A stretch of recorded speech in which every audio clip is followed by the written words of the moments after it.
It's a beautiful day in the neighborhood. And no, I'm not Mr. Rogers. You can call me Mr. Rain Day if you want. But that means that we are in the ALGS Match Day 8, and it is live right now, coming to you around the world, bringing that G in the global series straight to you. Of course, we're going to have a lot of fun today. We have teams who are looking over this weekend, today and tomorrow, to secure their spot in the regional finals, to have a chance to play in that LAN that's upcoming for Split 2. More on that in just a moment, but we're happy that you're with us. Thanks for being here. And of course, I can't do it alone. Now, I've got some of the best people in the business on this team, and I've got to introduce this lovely lady who's going to be casting with me as well. Spire Tiff, welcome back, and it's so great to have you for Match Day 8. Hey, I'm so ready, but can we go back just a few moments ago when you hit the Mr. Rogers, Mr. Rain Day? I'm gonna have to bring a sweater to Germany for you, my man. That's gonna be crazy. But honestly, I'm really excited to be here alongside you. Can you believe that we're just about to be underway? We have back-to-back match days this weekend and more people to send to LAN. It's so exciting. And you said the magic word as well. I said G for Global Series. What about G for Germany? Let's take a look where Split 2 will be.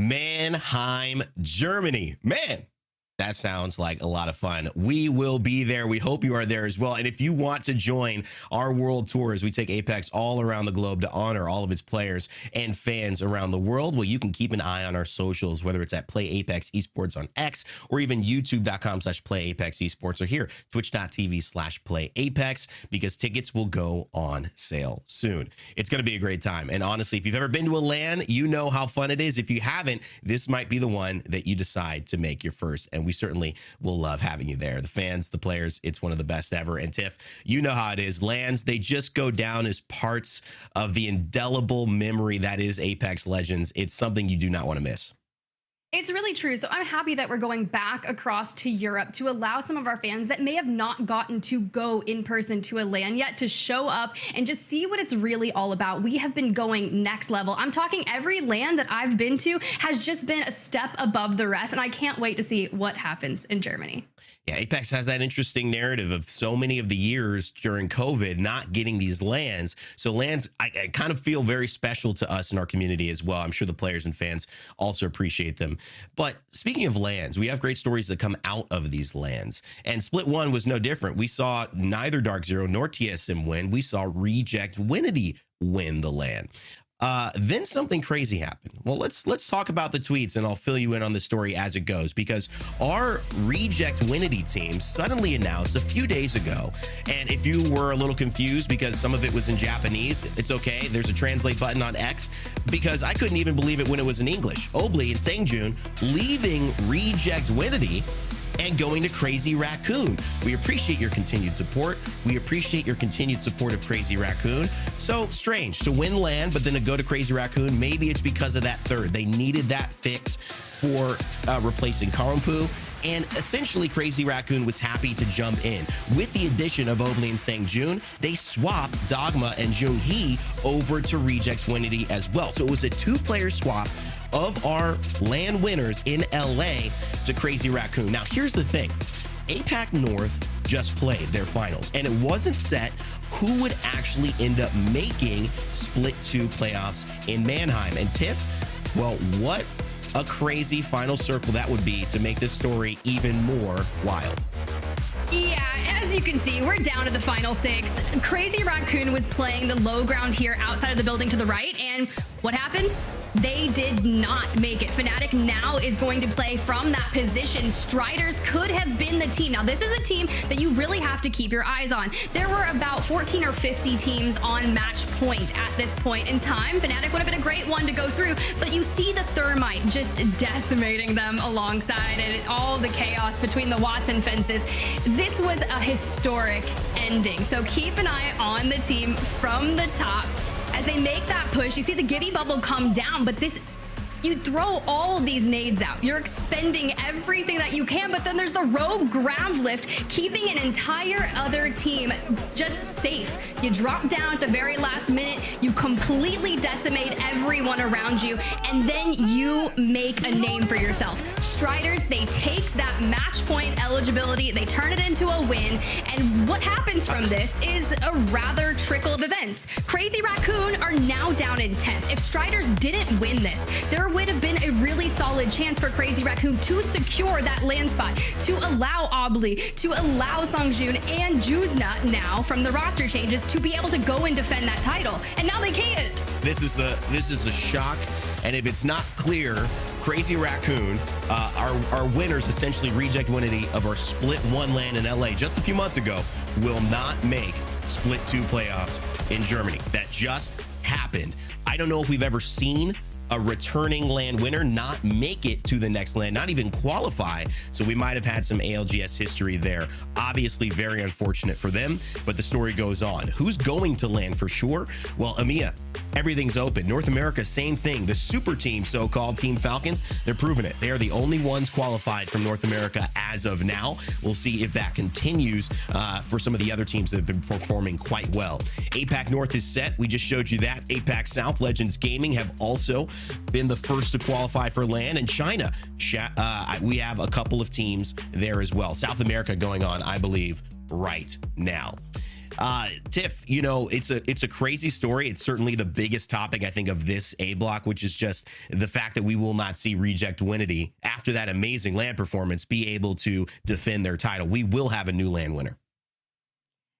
That is so wild to think about because they changed everything when they hoisted that trophy. And Obli was one of the coldest people I've ever seen in a good way, right? Like, I'm talking just iced out, holding that trophy alongside of the team. Yeah, I was like, I don't even know if I could do it. Like, some of the photos that came through, I was just like, it was way cooler. We'll let him do it. I mean, as we go over to these overall standings here too, to start talking about EMEA, I have didn't the super team get made because Reject Winity won? Now they're not even going to be there. Yeah. It's like, well, you know, Hal and Zero and Jim Byrne, okay. Well, at least their journey is going well. And speaking of EMEA, FaZe Clan leading the table, and what a story. Synetic, that team just making such an impact in Split 1, now finding a way in Split 2 to be so successful. Gaming Gladiators, Passion UA Alliance, these are our top 10 so far heading into it, and you can see most of them have played 5 series. As we get into the back half though, Tiff, that's something to keep an eye on because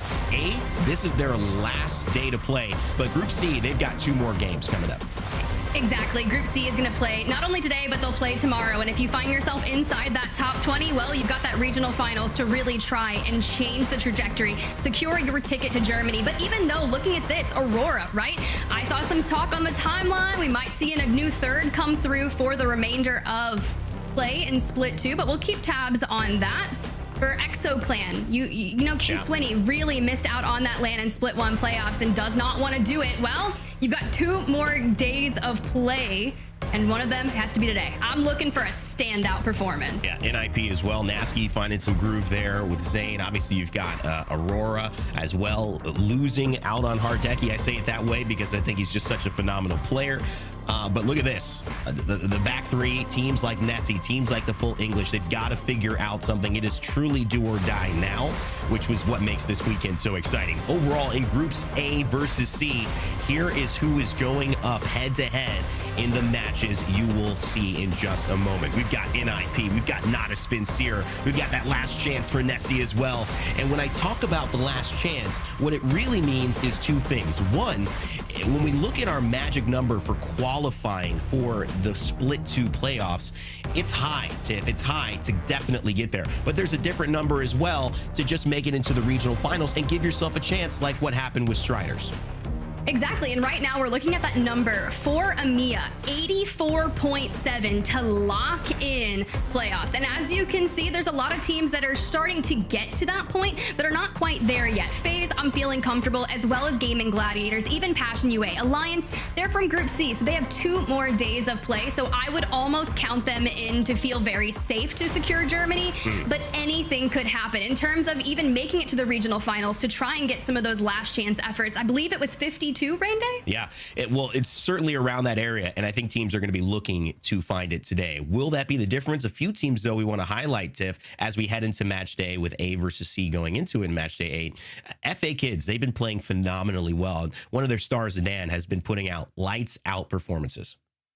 Yeah, you just think back to when Zidane and Kiner were on LCDF, right? They were contesting that former Element 6 roster, so this is no surprise that Zidane just comes in and finally wakes up in match day 6. I'm just surprised that it wasn't sooner. But to be able to show yourself that you can do this, get that confidence underway, and constantly with the team here, and even adding in Jay Savage from Forge into the mix, they were just allowing Zidane and Kiner to find all of these positions to just reap the eliminations. It was just impressive to see. It's like, finally, we have woken up. We know that we can do this, but when you do perform like that, you just need to double down and do it again today, because you are outside that top 8, and I'm ready to see what they can find today. Also, sticking to the Bloodhound, will we see it come into play? We've seen a lot of different roster, legend, composition iterations.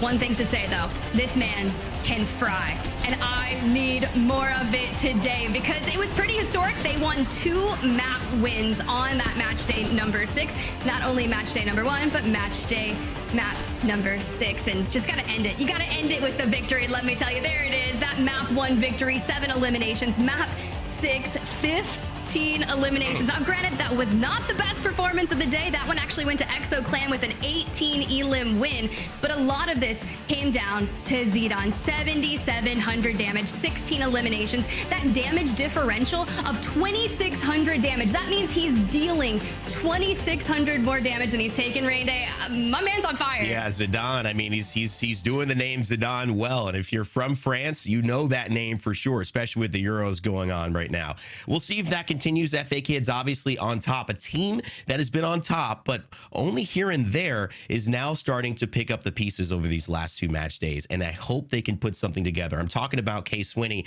and EXO Clan, because right now they've got to find a little bit more consistency. He thinks him and Slayers have what it takes to do so, but it is now time to see if they will find a way to get the job done here. Hello, I'm K-Swinney, my teammate are Slayers and Fuda, our coach is Bozy. Climbing over the rock on you, Slayers deals with this EXO Clan. Take that fight by storm. And we play for EXO Clan. I mean, we were in a really good position, the whole Pro League split. It was heartbreaking. Pressure of failing impact the whole team way too much. From that day 4. That's where experience make the difference. We need to learn from it. We throw the final and miss the LAN. Hard to take since I never missed a LAN before. But now I'm back with my duo. So I guess it's probably the destiny. With Slayers, it's been a couple years now. We have the same goal, same passion. We're gonna give it all. We shared so many unforgettable moments during the bootcamp, during the LAN. So I guess it was just meant to be. We are back together. We're not gonna fail a split anymore. Slayers come back with a lot of character. He take a lot of responsibilities on the whole team he was playing. He was in a comfort pick with Element 6. Realize all the stuff he have to do for a team after leaving us. And yeah, he come back with a lot of character, which I love the way he is right now. Talking back when he have to, giving his opinion like every time.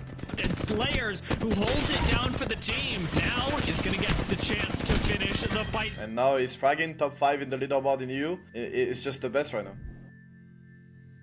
I think we finally found the perfect fit we needed with Slayers, fitting completely with my IGL playstyle. I love Fuda. I've never felt that confident on the roster since Amphi, so time for us to show better thing with Fuda and Slayers now. We barely have any time, we have 3 days left, no mistake allowed.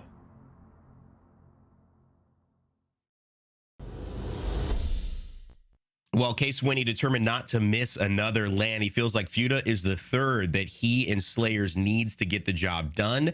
Tiff, let's certainly hope so. One of the things that's interesting about this, though, is we dive deeper into what is the sauce, what's the story behind EXO Clan. Well, it's very interesting. Actually, let's bring it up here, because when you look at what they're doing, well, they're staying in the middle of the pack. But how? Well, look at that. First, 23 points, 11 kills in match 4. Everything else pretty unremarkable. But let's go to the next match day and look at this. Third place, 18 points, 11 kills. Everything else surrounded by a 9th, a 15th, a 19th. Okay, well, you're starting to see a pattern here. Well, let's go to match day 6 and see what happens. First place in match 4 with 18 kills, 30 points. Everything else, 19th, 17th, 16th. To me, Tiff, what it clearly shows is EXO Clan have the ability, but they've got to round out those big games with some consistency throughout the rest of their matches. Yeah, I mean, if you're scoring north of 30 points just off of one game, but your other 5 maps just really aren't that great. What you always say, I believe it's like that 5 to 8 would be a solid average game if you're not having a really standout performance. Well, if you could just get 8 for the remaining 5, you're looking at a north of 70-point match series, which is exactly what EXO needs. Yeah, absolutely. I mean, that would be phenomenal. I think even if they're touching 3 points or 4 points, we'll see. But that's something we're going to keep an eye out for EXO Clan as well. Great stories heading into match day number 8. And if you want to watch these stories your own way, well, boy, do I have the spot for you. We've got FACEIT Watch, my friends. And I know you've been loving it. We've been hearing all the comments, so keep it up. Never miss an ALGS broadcast again. You can go into the groups playing. You can choose the teams that you want to see. And if it's just you wanting to hear the comms, maybe see the rotation from the perspective, or look at the composition that they're playing. If you were watching APAC North, you were able to see some Crypto, some Horizon, some Revenant, all of that at your fingertips with FACEIT Watch. So make sure to check that out. Tiff, always great to see it as well. And as we kind of get ready to start jumping into game here pretty soon, it's great that they give FACEIT Watch gives people the ability to watch how they want to, you know, at the end of the day. Yeah, it's exactly what I want to be able to do. At least the map stream is just insane to be able to watch rotations that you may have missed. So that's one of my favorite things to watch throughout. But we're talking maps. Well, look at we're kicking things off on Storm Point for the first 3 matches of the day. Kind of my favorite, right? Yeah, I love Storm Point too. And it kind of goes back to what we've seen so much competitively. How do you prioritize? What maps are you successful on? I think that's what, when you look at Case Winnie and EXO Clan, just because it's on the top of my mind, 30 points in game 4, well, that's a map swap, right? I mean, maybe it's just a map specific thing. And as we look into these POI drafts, the newest introduction to our ALGS and Split 2, Tiff, what's on your mind? Look, this is one of those things. Obviously, Sky West was that World's Edge POI that got picked first, but Nessy coming in for pick 2, they decide that they're going to full send Storm Point, which the majority of our teams do. They will go, hey, we'll worry about our World's Edge pick later. You can see pick 2, 4, 5, 6.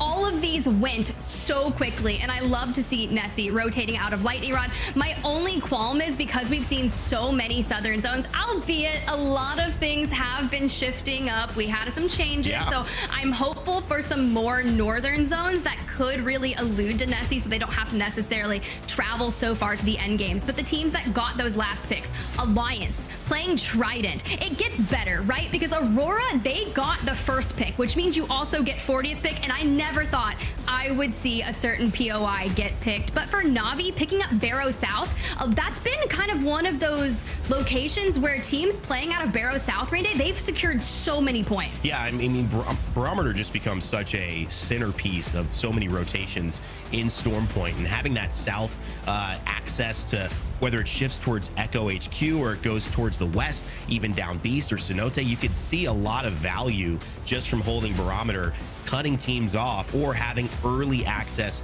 to get there as well. We have definitely, though, as you mentioned, as we take a look at these groups and where they're dropping in A versus C, some changes. People wondering, well, is this actually a random ring? Well, there was a response in the patch notes, and it's actually been adjusted. I'm going to get the exact wording here as well, but just so that there's more consistency, it'll have a 25% chance, I think they mentioned, of being in one of the quadrants of the map. So hopefully adding some more consistency and reliability to where those zones will be, to be fair and dynamic for the entire set. You mean we might actually see a thermal station zone when we go over to Well, World's Edge raid day? Is that what you're telling me? Don't get crazy. Don't get crazy now. I'm asking for too much, but we'll leave that to when we jump on over to World's Edge. You can see Aurora playing out at Cliffside. Now, this is one of those POIs where I'm just like, okay, it's happening. Alliance, well, they grabbed Trident, but not only that, they'll be able to pick up that Trident, rotate on over to North Pad, and they'll have all of that loot for free. And Rats taking Wall, the Alliance probably feels confident with their surroundings, and they could choose to go either way depending on where they need to rotate. But Aurora looking pretty crazy with that Cliffside pick, I'm not gonna lie. Aurora team, I'm a little bewildered at just with the lack of Hardeki staying with them. Obviously one of the favorites we anticipated. It's really been a land situation that they have not shown up most of the time, but in Split 1 they started to change that narrative a bit, did pretty well in the group stages, and it kind of fell off from there. We'll see if this swap is really what they need. Of course, FaZe Clan coming in, the former Made in Heaven, and Synetic finding that new org to represent them. FA Kids, you talked about Zidane down on the south, and Barometer South as well. Speaking of Na'Vi, right next to Apex Warlords. It should be a good one as we get ready to kick things off here on Stormpoint. Yeah, and I think Na'Vi rotating out of Barometer is going to be really nice compared to what I was witnessing them scrim on their legend compositions. They're kind of sticking with that Bang Blood catalyst for Stormpoint. Now, whether or not we do see Blood come through, because a lot of our teams have been swapping out the Bloodhound for other things like Seer. I thought we were done with Seer Rain Day, but never gonna get away from Seer. Listen, just back into the fray. Seer Cat, maybe? He's got the moves, you know. It's Seer, there's something about it. It's that dance, trance, whatever he does. People just start looking at the character select and they're like, oh, maybe I'll play Seer again. I tried to bring Seer back in ranked in Split 1. Wasn't working. The perk system didn't do him too well, but they've slowly but surely added things to give quality of life, making it so you can get some length on your tactical. You can also get some cooldown on your ultimate. And this is really what players have become accustomed to in the ALGS. You need some type of information mid-fight. And with Bloodhounds, the big changes there, Tiff, you cannot see players in the smoke when you're in your ultimate. So you have to get a scan. So now that puts him and Seer in a lot of parity. And now Seer, because of Exhibit, can actually see all the players moving a little bit more reliably for him and his team than Bloodhound. So that's kind of why we saw that switch. I still don't know if Seer's the answer, Tiff, but clearly that's what players have said is going to be the immediate adjustment in this meta.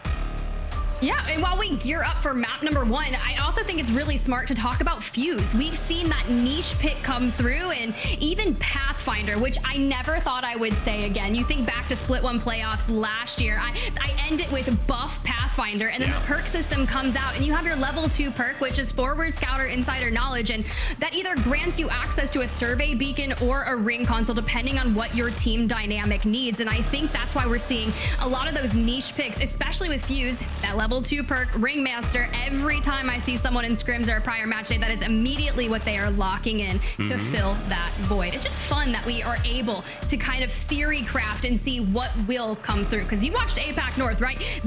We had Horizon back in the mix, a Crypto Path. Like, okay, let's see what our teams pick today. A Revenant as well. I mean, we're seeing so many different things, but you know, that's what makes, just shouting out Germany and Mannheim again, if you're thinking about going, that's what makes it so fun, because these regions do really think about the game differently. One thing I took away from Split 1 was how much the triple take was used by Reject Winity and APAC North teams and Watson, and that tends to be a trend. There's something that they do that they feel comfortable with when a North America and EMEA clash that does, you know, throw them for a bit of a loop. Talking about me getting thrown for a loop though, Vantage being played by Micey. What are we seeing here, Tiff? A Vantage? Anything can happen. We love a good recon character, and you just think about the ultimate, right? You just pop ult excels, you can fire up and get more bullets so easy, and that's just gonna help you on Stormpoint with that mid to long range. And as soon as you get that information, even the passive, just being able to highlight, is this a duo, is this a trio, what kind of armors do they have? It's just like a free armor check without having to shoot at them. I mean, you could get some work done for as well with that sniper, and just the fact that it gives you a damage amp. It's something that we don't talk about. It's not really relevant because we haven't seen a lot of Vantages played. But you know, this is what happens when characters come out and are a little underwhelming. It's not an issue in terms of design. I think it's been Apex's principle, which I think is very very reliable, especially for a game that has such a strong competitive scene, to kind of introduce the character being on the side of underwhelming versus overwhelming. So they can tune up. Sometimes it's harder if you release, you know, like day one Seer. You have to make some immediate changes.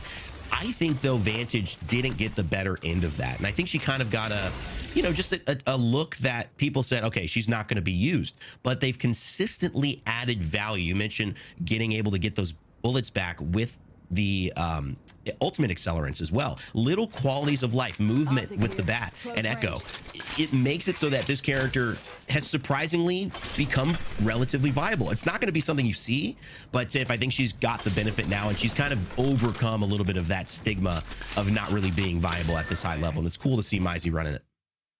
I love that we just kind of hover over Mizey, and then we got an old bait and switch. He actually locked in Bangalore, which is quite rude. I'm fine. It's fine. We get so excited. Thanks, we have Mizey. this beautiful talk about it, but we'll set that aside for right now because we got to talk about ninjas in pajamas right here. Amphy locking in that Seer, Nasky on the coveted Pathfinder, and you're already getting into that early mix where you decide to extend on out to Thunderwatch and just break down Nessy, looking for the remainder fuse. To the high ground we go. Okay, Nasky. Big stuff there from Nasky. High ground and Pathfinder so good as well for a team that is never shied away from a contest. The POI draft was supposed to stop this. I'll never stop joking about it with Nasky because he finds a way, even when it's impossible to contest somebody, to still go and contest. And it's Nessy who took the shot. Graceful will be the last one to go down, and NIP off to the board yet again. Oh, what a way to kick things off. That is just a little interesting. All right, I love that Nessy grabbed lightning rod, but they don't even get to live to see the day to get out of there. Na'Vi on the opposing side have already begun their rotation towards the west from Barometer, where Apex Warlords have found themselves out. But something's to be said here. I'm still enjoying that we're getting more lifelines back into the mix. We kicked things off with Aurora. You saw Kazek, new to the roster, is going to be a stand-in for the remainder of Aurora. Locked in lifeline. We come over to Na'Vi and its henchman, locking in lifeline, who Matafe had formerly dabbled in playing with for the roster, now returning back to Bangalore and allowing Kinda to just excel on the Bloodhound, which is crazy because when they were scrimming, they were this week, I was seeing Bang Blood Catalyst. So this is a little different. Yeah, and I think the interesting part is, you know, who stays on Blood as well. If it's kind of a conversation that it feels like, okay, switch, Blood got the nerf, but maybe not so fast. I mean, there's a lot that has to happen when you change a character like this for your team. It's the way you rotate, the way you take team fights. You're fundamentally shifting so much, even just going Blood to Seer. And for some players, it's not worth it. And so, yes, Blood can't see in the ultimate, but there's still value from the scan. There's still elements with Bloodhound and Bangalore that make sense. And, you know, FaZe Clan going with it as well, saying, yes, Blood got some changes, but I still feel confident running it. And Cinetic, Arctic, Nags leading EMEA right now. Well, they feel confident. I feel pretty good about that. Yeah, they're pretty much guaranteed Germany, barring anything crazy. But you jump on over here and, well, we've got Outplayed looking to get closer towards that next circle. You can see it's pulling relatively central over towards Pylon and inclusive of a little bit of Launchpad. So we are working our way down and essentially chasing this squad straight out of them. Now the question is, where will Atlas be able to set up? All of this is relatively open, and you think back to where that next zone is going to be pulling. There is a building there that you could kind of jump into and make a stay for your fight, or you just say, no way, I'm gonna keep rotating on south because I don't even think Atlas wants to try and make a position for ANC Outplayed. Man, it's interesting. This is a map rotations are so well known on, and you know, just recently actually playing and looking at Broken Moon or Olympus, things like that. You know, sometimes, you know, the familiarity of how to move past these things, it's just experience. You know, we love those maps, we play them casually, but it's a different beast.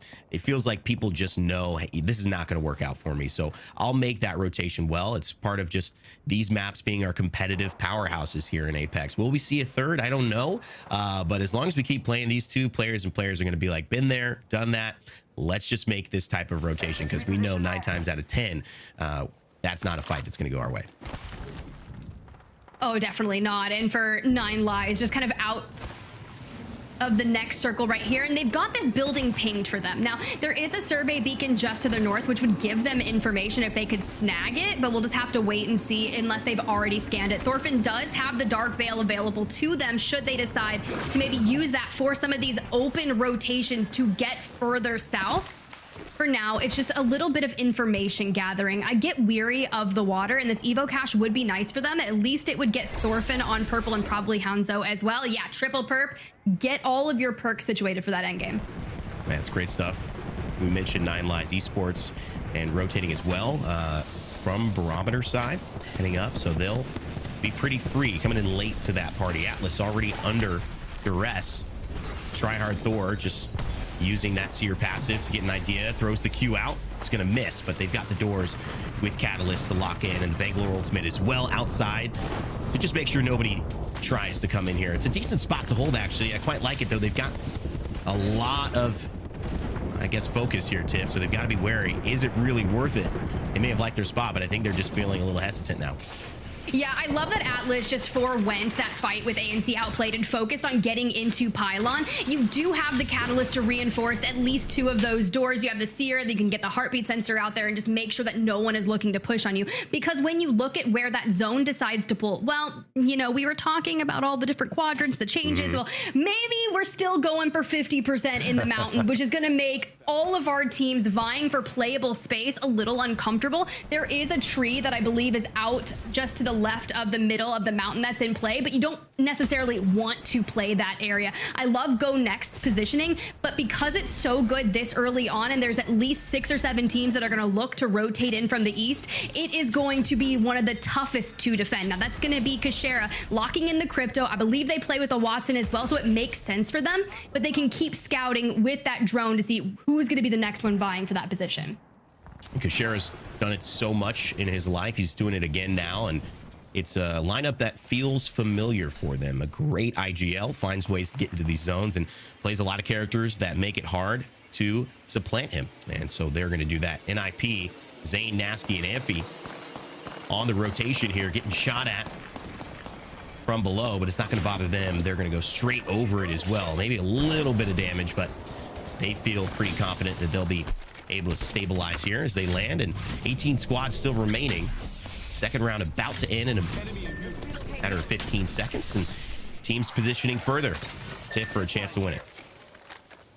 Yeah, definitely already kitting some things out to make this work. I saw a Havoc in play with a turbocharger, and we want to call it a Havoc nerf. I'm going to call it a Havoc rework. All they did was change the mag size. So as long as you got that blue, you're still sitting at about 28 shots in the mag, which is a heck of enough to do something with. But here come the knuckle clusters to put that pressure on, which is unfortunate because this is a relatively open position in that choke point just on the outskirts of GoNext. I do not feel comfortable here. I didn't necessarily love GoNext position for that long game, but where NIP has moved in almost gives GoNext that buffer.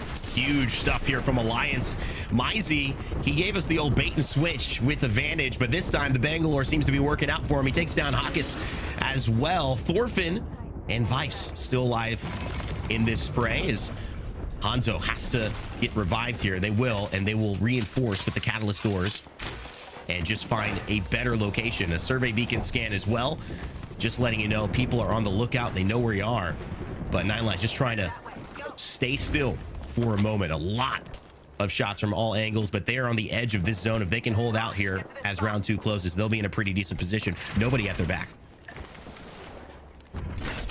Yeah, and this is such an interesting position, and because they have Catalyst to reinforce those doors, it makes this more viable for them, and they can continuously look at some of the teams that have kind of found themselves in the water just ahead of them. Smokes for the crossing, but you're going to lose out on your Seer, and Alliance just cannot get things moving for them. They were making that very late rotation in from that north pad side of things. They had grabbed a survey beacon just moments ago and have elected, this is where we're going to play from. Well, now you just got effect. The last one standing, try and at least get some placement points. Former teammates there, Hockeys and Vice, and doing it to Alliance, making their life hard, and that's going to be effect out. 73 Esports, previously named Rolling Teams, will finish off the last member of Alliance and put us at 17 if my count is still correct here as we head into round 3. A couple of teams as well on the outskirts of this, as you see this starting to push in. Jay Savage, Kiner, and Zidane. We mentioned free agent kids. They actually were a team that was fighting against Aurora. So they took Aurora out as they were holding them in the zone, as Aurora liked to play late and rotate late in zone on these. Well, FA Kids stopped them in their tracks. We'll see if Stay Healthy now can stop FA Kids, as they are currently trying to keep them. There you go, Seer tack out. You connect with one, but you've got to keep your eyes on Falcons.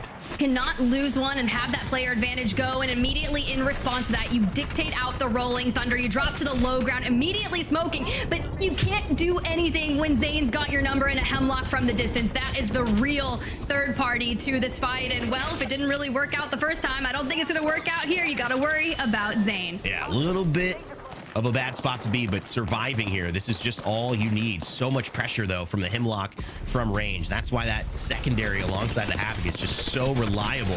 That little bit of burst and poke, it's a good play to try to turn things around, but Jay Savage will finish off Stay Healthy. It was just a matter of numbers that ended that one, as that will be another team bringing us to 16 here. Well, ANC Outplayed.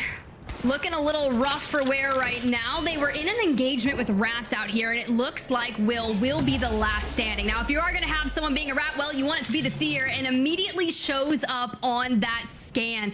You know Atlas was playing just inside of Pylon, and I would imagine that could be who just connected on that. I don't think it's worth to necessarily extend out and maybe try and finish that player off, but we'll wait and see. For now, my attention, it goes straight to Na'Vi and how they're going to work their way into zone. Let's jump in with the listen in. Just chill. They think I'm a solo, don't show, and they will fight the 3-man, and then it will come as a 3. I'm looking at our back. I'm looking at our back as well. I don't see know you can pick them. You can pick them because they know about you. Yeah. We can't like to see if they're living or still there. I don't see on top. They're fighting. Walk up. Yeah, walk up on this. Chill. No, keep walking up. They still have to fight, bro. They zipped out. Yeah, they did. One night, Buffy. Yeah. Nice. The team on the right. I'm bang ulting this. Pop everything on this. Yes. Bang ulting deep. Pop hand kinda. I'm One left here. on the water, in the water. Yeah. So many people. Look at the right guy. Yeah. Where I come Lead us out, guys. Alright. Let's go.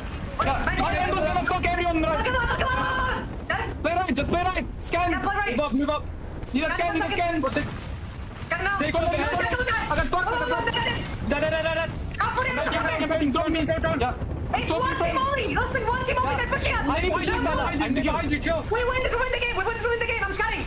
Yeah. Good scan. We need to fight. You can't waste all, guys. You can't waste all. Not 50 blue. I'm moving up with tapping. Move up. I'm playing up. Don't worry. Chill. Chilling. We're fine.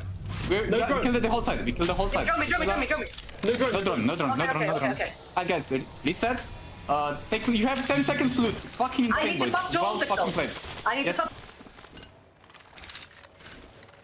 Okay. Here.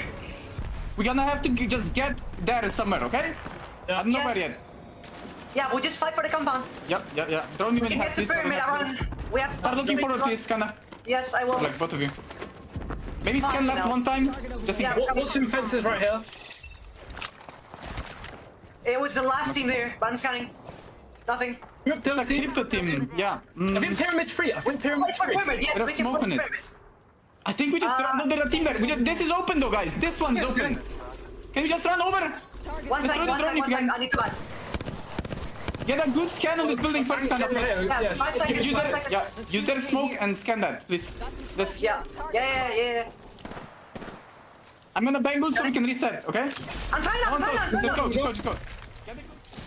Natus Vincere with an incredible rotation there. They take down Aurora and FA Kids, and then they fight FaZe and win that as well. The leaders in EMEA so far. Natus Vincere trying to take game one if they can keep up this momentum.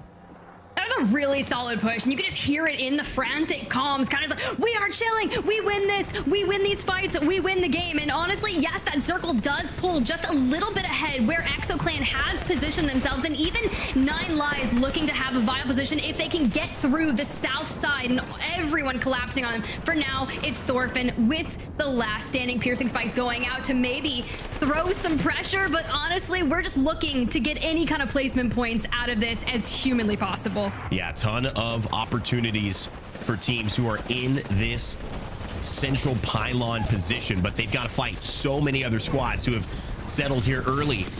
Adam reloads the Nemesis, trying to break through the blue knockdown shield. He's got the ultimate as well, and he's got one player. He's going to be able to get this heal off. That would be huge if they can get up to 3 again. Remix Power's just holding down this door. And with Watson, you start to see the power that she has in this type of situation. They will need to move a little, but actually, I'm not sure, actually. They may not have to move at all, Tiff, which is a really, really strong thing for them if they can hold. If they could just push forward where you saw kind of the remainder of 9Lives, Thorfinn just making that push towards the next, the biggest issue and the potential threat of this game is going to be where Ninjas in Pyjamas, Na'Vi, and GoNext Esports have found themselves. We have just about 30 seconds left, and we all have to move from here. So you can already see kind of like extending out on this fence line, just looking to find angles. But Ninjas in Pyjamas, they're going to be on that square building just to the other side. I'd imagine we're looking to break out the ultimates to elude us and kind of evade from some of the lines of sights from the opposing teams, but GoNext is going to have all the say in these two teams' rotations. You know they're going to be wanting to break out that EMP. Round 5 coming to a close. Cats, Alonzi, Branches, and Cleve. Former original Aurora, obviously with Alonzi joining that. Cleve, Ranches, and Maliwan. They did things with Catalyst before we thought Catalyst was cool, and now they're here in this zone trying to keep people out of the water. That's a little bit of a maybe thing to look at here, as these 4 teams are the ones who are going to be looking to cross. Na'Vi make their move on the outside as well. Running, throw a Bangalore ultimate too. They're getting shot at from up top, but they find this little truck. Is it enough to, if they're still taking too much damage? Hinchman goes down to no shield. Matafe almost as well. Hinchman could just fall here, and he will. This is looking like Na'Vi might just be a day late and $1 short on this rotation. It's up to Kinda now to pull it off, and he will go out. Yeah, and honestly, the timing was perfect, right? Ninjas in Pyjamas had just full sent cybercats, wiped them for their rotation, and that gave them the sign to push out. They get eliminated, GoNext to follow, and the only one who survives from those 3 teams is gonna be NIP. Nessy at the helm. The IGL makes the perfect call to bide them enough time. Now you have EXO Clan. That's going to be the next threat. That Watson setup is going to be really tough to lay siege to. So how will Zane, Amphi, and Nessy work to break that down? Because K-Swinny does not want to go down easy. And K-Swinny knows this is what his team needs. They need a big performance, a pop-off game, and consistency. Well, you've already seen it there. 6 points at least, Tiff. So consistency in game 1, it is looking good for them. Ethernal, Tyler FPS doing a couple of squats there. I don't mind it. Mizey and Bambino as well. A ton of potential here because they've got height and they've got pressure, whether it's smokes, whether it's rolling thunder, whether it's the fused knuckle cluster, which is mostly what I'm thinking about in the mother load. They're going to be able to wail on these teams from the high ground. The problem is who is going to have to move first, and I think we're going to see some of these teams inside these buildings have to jump out a little earlier than that height. I think this is the first fight that's going to be breaking out, but how do you do it? You hit the seer attack on the inside. You need to break the Jenny, make sure that they don't have access to that, and then just hit an influx of nades. Nessy already setting up for the long game, hitting out that... Oh, the zip to the top, and yeah, you can reduce damage with the perk, but you just send yourself straight back to the lobby with that choice. It just means there was no choices to be made. There was not a good either side. Damned if you do, damned if you don't, I think. Nessy went for the great play. Tyler FPS, Bambino, Mizey, they have it covered though. I mean, they're in a great spot. I don't see them losing this easily, but I do see it being possible, especially with the Watsons down there. It's going to be difficult potentially for them to play this, but they should have high ground here and high ground again when they drop. And so the question is, how will they play it? Tyler FPS with a Sentinel. It's a good weapon to have here. One big headshot. Well, that'll change it. That will end it for EXO Clan and K-Swinny. But they know it. They're wary. 4 squads left, Tiff. It's all coming down to this. And they've got a good 10 seconds before they have to jump down. So just to allow themselves to keep their eyes on EXO Clan, and those will definitely help EXO Clan eliminate. We're on 6 eliminations for Ethernal. A massive game for them. Oh, are we about to see an evac tower play where you jump kind of and decide where you want to go? I'm thinking Oxygen from Barometer back in the day were the first time to get them just to a roof of a building. You got Mother Loads coming out, the Dark Veil to split the way. I'm talking visual clutter all over the place. Yeah, so they jump down again to the other height. They've been staying on the high ground this entire fight so far, and the teams inside now are at an even showing with them. They will have to move at the same time. The zone applying pressure. That's 2 squads left. It's Atlas who have gone down. It's Ethernal on the height. They drop down. Bambino with the Havoc, and he will go down. Trojan finds a way to take game 1.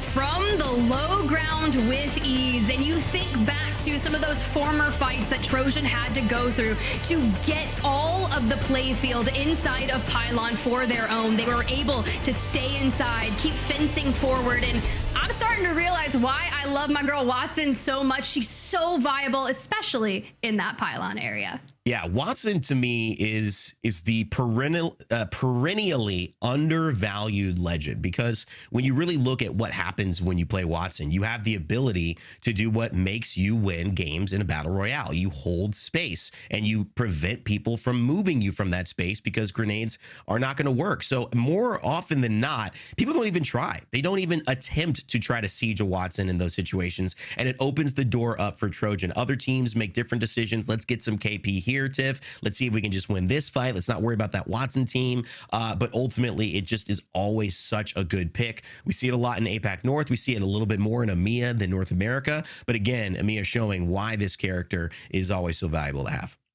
Well, you just think back to what we witnessed in match number 1, right? With Ninjas and Pyjamas kind of moving closer towards that next zone where they need to go. They need to go exactly where EXO Clan is playing, but that Watson fences allows them to really not even make a play for that building, and instead foregoing that, Nasky tees up the zip line, which is, yeah, you've got, I think it's negative 25% reduced damage on that zip line. Of course, it's not going to matter because Ethernal is just laying up at the top. They're just like, all right, Nasky, let's try it. But however, if that play had worked out, it would have been an exceptional one. Unfortunately, it didn't, but it just goes to show you how Watson is so viable in those specific positions. Yeah, I mean, 25% reduced damage of like a bajillion damage. It's not going to work out, Nasky. I mean, that one was not. But I think, you know, and this is the thing with Pathfinder, all these routes are becoming so easy to access now. And we haven't seen that really since Horizon. And Horizon gave us that little movement that allowed people to start playing height a lot more consistently. But because we've seen Bangalore and Bloodhound and Lifeline and Catalyst, we haven't really had a lot of players be able to access height or even challenge for height in that same way. It's almost just been a foregone conclusion. Now we will see those challenges. We will see different areas kind of prioritized here. And that's the great part about Apex. The meta keeps changing as well as a result of who's on top. And speaking of that, Tiff, we got our results here for match 1. Hey, Trojan, double-digit eliminations for 23 points. I'm loving what I'm seeing, and it's very important for Trojan to have a solid day today. They came into this with the regular season standings in 8th place overall, which is just at that threshold to secure a ticket to Germany, but you're never safe when it comes to being on the fringe. So kicking things off with a match win and 20+ points, you love to see it. Ethernal from the high ground, they were able to get their pick of the eliminations towards the end and just hold a lot of those teams. 18 points for them. But now you look to Navi, right? And you think to Kinda's call out, and he's like, if we clear this side out, we win. Okay, well, you didn't win, but you still got 10 points, which is phenomenal. And I think that's a beautiful, you know, that's a beautiful vote of confidence, though. And I think that's the type of comms that we want to see from Natus Vincere. Kind of always is, to me, like such a fun communicator to listen to. Voice chat, always interesting when we throw that up on the broadcast. But again, it's about staying positive. Teams like this, though, when you look at the back half of this, they're going to have to get that energy going. Aurora and FA Kids, they basically were their own demise. FA Kids gets that trade, though, because they've just got more kills on the board, and 6 points ain't bad. But Aurora could not get into zone past them, and that was the problem in game 1. Apex Warlords, Alliance 0 points. We also know what happened with Nessy. They just ran into NIP right away. Overall, though, Ethernal and Trojan are top 2 teams, Tiff. One on the low ground, one on the high ground. Well, it's a win for the low ground this time around, but both teams, pretty excellent performance. Yeah, but look at all the damage Ethernal was able to grab from playing the top of Pylon. You've got lines of sights on the majority of the lobbies, except for the ones that have just kind of bunkered up inside the building. So think of Ethernal being the team that was watching everyone hitting those rotations from the choke point where the majority of our teams collapsed around. Regardless, it's only map number 1. Things are just getting started. That's how we like to do it in the ALGS. We turn the heat up and we keep it going. Do not go anywhere, because guess what? Match 2 is right after this.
Alienware is the official PC and monitor partner of the Apex Legends Global Series.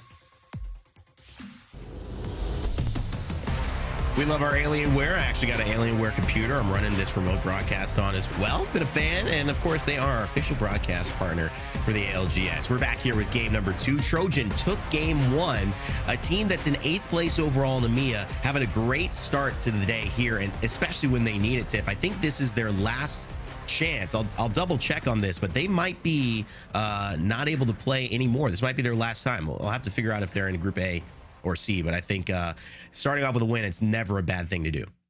No, you're 100% accurate. They're from Group A. So Yeah. this will be their last chance to play aside from the regional finals, which they should be locked in to compete for. And I went ahead and looked back to see where in the draft they started. That they actually hailed from Cascade Falls, were relatively central POI with an ease of access to get into Pylon early. And you can just see it paid off. We've got to run through some of those highlights, especially from that. You can see this working from the inside on the left. You have Ethernal up top. Now, by now, they're already on a good amount of eliminations, but this is the catalyst for ninjas in pajamas. We see the zip line go out. We've got so many nades our way. We get stuck with a knuckle cluster, and we're just like, we're gonna try to escape. Woo. It doesn't necessarily work, and then you see some amped up sentinel shots too. Yeah, it's the beauty of being in that position with the Pathfinder. I mean, there's no better character, I think, to reposition, find that sniper's cove or outlook or whatever it is, and rock with a sentinel. Plus, Tyler FPS knows how to hit shots. He's always done that pretty well in EMEA, continues to. But Trojan with the Watson, they just set up the defenses. And as I like to say, it leaves these players defenseless. Oh my gosh. Anyway, did you see all the fences that Remix had put out on the ground for when the teams jumped in? You're not wrong on defenseless. The moment you hit those and you just start that little stun, the slow, there's really not a lot you can do to combat it when you hit one in an open area, then maybe you run into two. Regardless, Trojan taking match number 1 in, that's a happy fence style. I love to see it. Yeah, they get off to a roaring start. It's always a great thing when you're kicking off your last match day of the split before you head into the regional finals. You're hoping to secure your spot in that. They certainly will be in that. About qualifying, though, every point counts, because our regional finals only takes our top teams plus the winner of the regional final. Everybody realizing it is crunch time in the ALGS. It's time to bring out the big guns and make sure that you are prepared. Stormpoint Game 2 coming up right here And a little shout out to our Challenger Circuit as well, coming up very soon. Also, July 20 to 22nd. You can check out the registration. Closes July 17th. Just go to battlefy.com/ALGS to sign up. Yeah, it's so cool. I've had a lot of people come into some of my streams as of late, and they've been inspired by ALGS and wanting to jump into the Challenger Circuit. And they're always like, do you have any advice? And I'm just like, just send it. You will learn so much by locking it in, playing. And of course, you just have to get through some of those gauntlets of the earlier rounds. And the more you make it into finals and you get those reps in, that is just the best way to learn. Plus, we've seen a lot of our talented players on the line come out of Challenger Circuit and even qualify to lands and just go the distance to make that name for themselves. There's really nothing like experience when it comes to playing at this level. It's something you have to just do. Like you said, Tiff, it's very easy to watch, but when you put yourself in a situation, the biggest thing you'll notice is the speed, the decision making. I want to highlight, even when Natus Vincere won that fight, they gave themselves 10 seconds to loot. You know, for someone who's playing this game casually, 10 seconds to loot, I mean, that's just like one bin once. Most people are really, really unaware of how fast this game moves at the highest level. And it's one of the things that I respect so much about our players. They truly are professionals here. It is just hard to get on that stage, but the best way to do it is to try. And that's where our Challenger Circuit is all about. So good luck to everybody who will be competing in that. Maybe we'll see you in Pro League one day as well.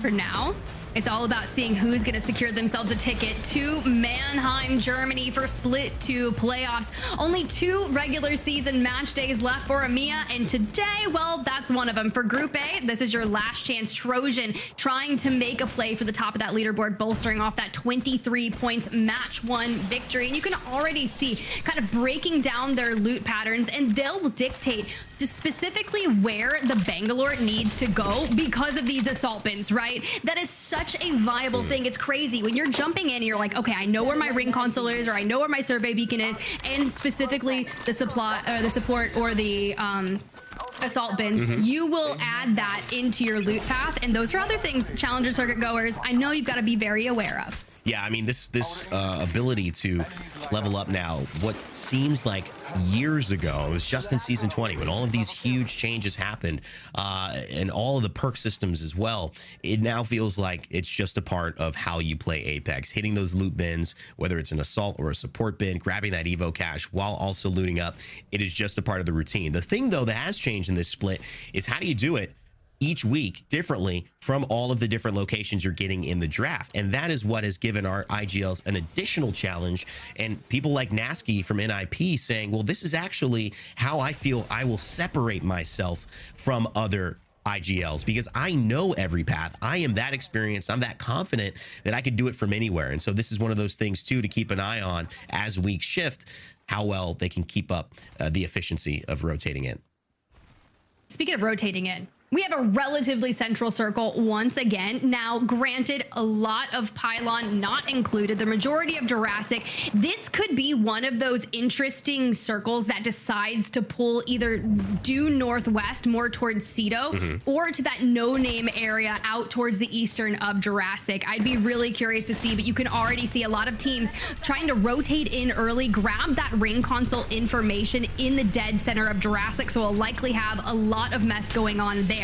For EXO Clan, they made a good play at zone in match number 1, but they only picked up 3 eliminations. We already know their macros on point, but we have to see if they can pick up more elims along the way. And for a lot of people who are successful already, you can see they're trying to make their way back to a pretty familiar location. You're right, it could pull a little south, so it'd be almost identical in terms of where it finally ends with Pylon. But if it pulls north, you know, you just got to give yourself a chance. Right here, cybercats are in the middle of the action, and they're fighting against FA Kids yet again. So no Aurora this time that they'll be gatekeeping, but FA Kids have cybercats to worry about. And Cleave on the Revenant, with the changes coming up to the tactical, if you want to run it, you now with a knock or an assist, you're going to be able to reset that tack, which is a huge thing. Both Rev and Pathfinder got changed in this latest patch.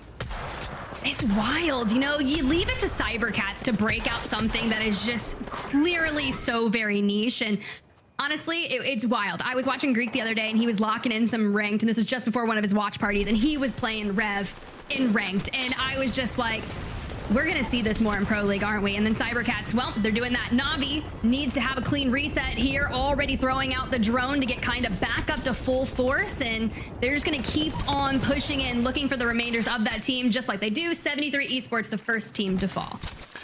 Navi cleared out that side yet again. They've been doing that quite well. The issue is when they're at this pace, and again, it's not an issue, but when you look at this level of a lobby, you know, they're one of the last teams now to get to zone. And so while they don't have anyone at their back, the problem they found last game was them, NIP.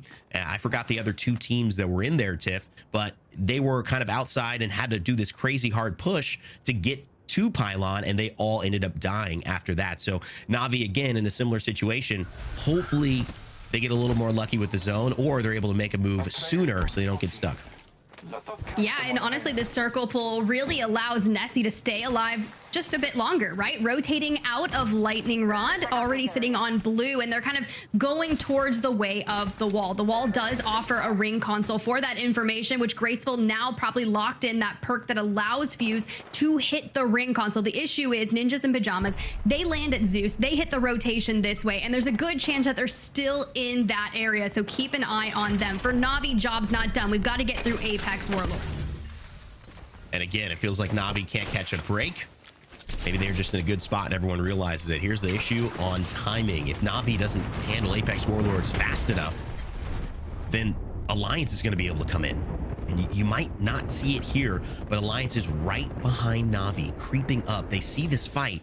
I'd be surprised if they don't try to poke. So Navi's got a big decision here. You don't want to be the meat in the sandwich in Apex. You want to figure out a side to fight and fight it. And not get caught between two teams. Those shots from Henchman, though, will help get things started. Yeah, especially when you've already dropped the exhibit down. So for Apex Warlords, they're not going to have that. It's already ripped. We're waiting for Matafe to maybe have that Rolling Thunder, but it's not available. So in a sense, we're just baiting out the resources and the abilities out of these teams that you might want for that next fight. You said Alliance, right? Well, they just finally rotated in from the mill where they were able to grab yet again that ring console and allow them more information. This is why Pathfinder on Hack is there. So viable. The perk he decides to use, obviously it's going to be the ring console because you're paired with Seer, who has access to the survey beacons. And it's great just figuring out ways as an IGL to be more effective. Both of those give you so much information that you should be able to make the most educated guess. It's kind of going to be a rare day where you see none of those. Taking ring consoles, survey beacons, so important in knowing where players are and obviously where that circle is going to be a staple, you know, at this level. Alliance, though, couldn't really put it to work last game. 0 points. They got taken out by Hockey's former teammate Vice and an earlier iteration of Alliance. A lucky effect. Hockey's, though, they found a lot of success overall in this split. Pretty, you know, I think in the mix with a lot of teams. I wouldn't say that they've stood out incredibly, but they've won a match day. They've gotten second in a match day. You know, Alliance has such high standards for us, Tiff. I think we hold them to higher standards. It's a good performance no matter how you slice it, but this is a team that we've always considered potential LAN winners, potential world champions when they play at their best. It was always a matter of when, like not if. Yeah. For Alliance, though, they did wait until that ring closed to grab third zone information off that ring console, so they'll have the most up-to-date information. Rats as well, they were able to grab that ring console in Stormcatcher. Their biggest threat is going to be cybercats, who grabbed the ring console in Launchpad. So if they can clear out that side, they can work on rotating on in. Now, granted, this is going to be one of the most crazy circles to try and get into. GoNext Esports is going to be riding that kind of southeastern side of the zone. Very typical considering how they played out Pylon. Ethernal looking to clear out that southern side of the choke. FA Kids will likely push into them at some point. And for Navi, who just always seems to have just so many teams to fight. You said earlier they had to clear out Aurora, FA Kids, DMS, ANC Outplayed, all of those teams that collapsed on that eastern side of match number 1. Well, so far, it's just Apex Warlords in their sight. And you know what? Block off that door, use the evac to get to the roof.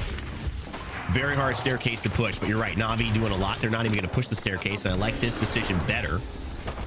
They go up on high. That's a focus of attention missed. And as you can see right there, death on the staircase. I've been here and done this before and was the one who died, like kinda. Not easy. There's just a stronger angle up on top. And so Navi, however, have not given themselves a lot of options. They don't have much of a location to go. And now with that evac destroyed, this should be it. Matape should be going down here. Maybe if not to his own nade, but look at that. Somehow making it out alive, Tiff. And could we see a little Trident play?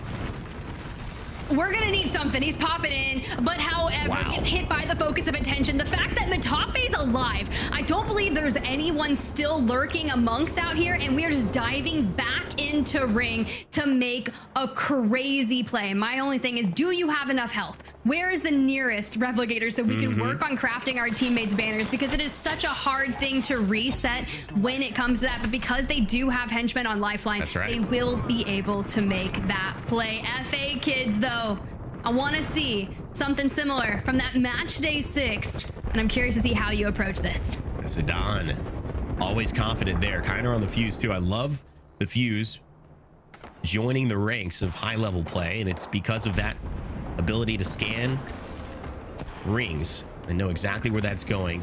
Just gives a character who has a lot of damage, not a lot of tactical value. Now that tactical value that was missing for IGLs to be able to make good decisions, and the pressure late game, it's just unbelievable. When you run out of grenades, well, he just keeps resetting with that knuckle cluster. So Kazakh knows that they're dealing with something that's a little troublesome to fight.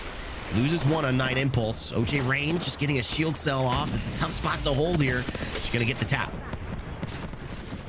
I love that Kazakh was able to do that. Now, FA Kids, one of the scariest fighting teams, meets up against another scary team. Kazakh, with the disruptors on the alternator, is able to turn it around, but not before Kiner steps in and just takes down the remnants of Aurora. I do love that Kazakh was able to kind of lock it in. It's his first day playing on Aurora, so I'd imagine they're just kind of trying to get that synergy back up. So we'll check in with them in some later matches. But for Alliance, who are hitting this reset here just on the outskirts of zone, it's gonna be a very tough play. We have to get in. Do we go through the tunnel side, or do we go towards the open areas, or do we full send straight ahead to the cannon? Yeah, I mean, somebody shooting at you, pretty much the only answer is you got to shoot back at this point. And they do. They take one down. Pretty easy as well for them. Unlucky effect. And Hockey's on Seer, just using a little bit of Heart Seeker. We can't see that, but just checking, making sure there's no heartbeats around. And then obviously going to hold down in that zone. Still, we see Natus Vincere. They found a way back thanks to being able to craft those banners like you mentioned, and the benefits of Lifeline showing up yet again. It's been a fun character to see jump back into ALGS play this year. Yeah, for sure. A lot of resets going on. We saw a member of Rats full send the grav cannon. They get the reset in a building, and they take the grav cannon kind of halfway back and are now positioned to rat of Cito. But for, you know, Ninjas in Pyjamas, Nasky, Amphi, Zane, they have their work cut out for them on the north. Let's jump into a listen and see how they go. Bang 100. Yeah, okay. Come back. Yeah, good bang. I think we have to evac. Yeah, we have 10 seconds, boys. We have to go. Come, take my evac. Yeah, we have to evac. I have one smoke. Come. I don't think we even need it. Yeah, I'm just saying for like when we land, maybe. I think we have to land here and like commit or something like this. We'll see. What the fuck? What the fuck? What happened? I have to run it. They're fighting in Cito. We have to TP over here. You guys are a duo. Yeah, I'm landing here. I'm biting Amphi. No, my evac just bugged. Just give us comms. In front of me, kills in front of me, Nessy. We need to TP this, Amphi. Yeah, there's a team on our right. Too. On south Get in pyramid. here. On us. One. Dead. Rest me. Take his armor. Just strike stick. Oh, I died.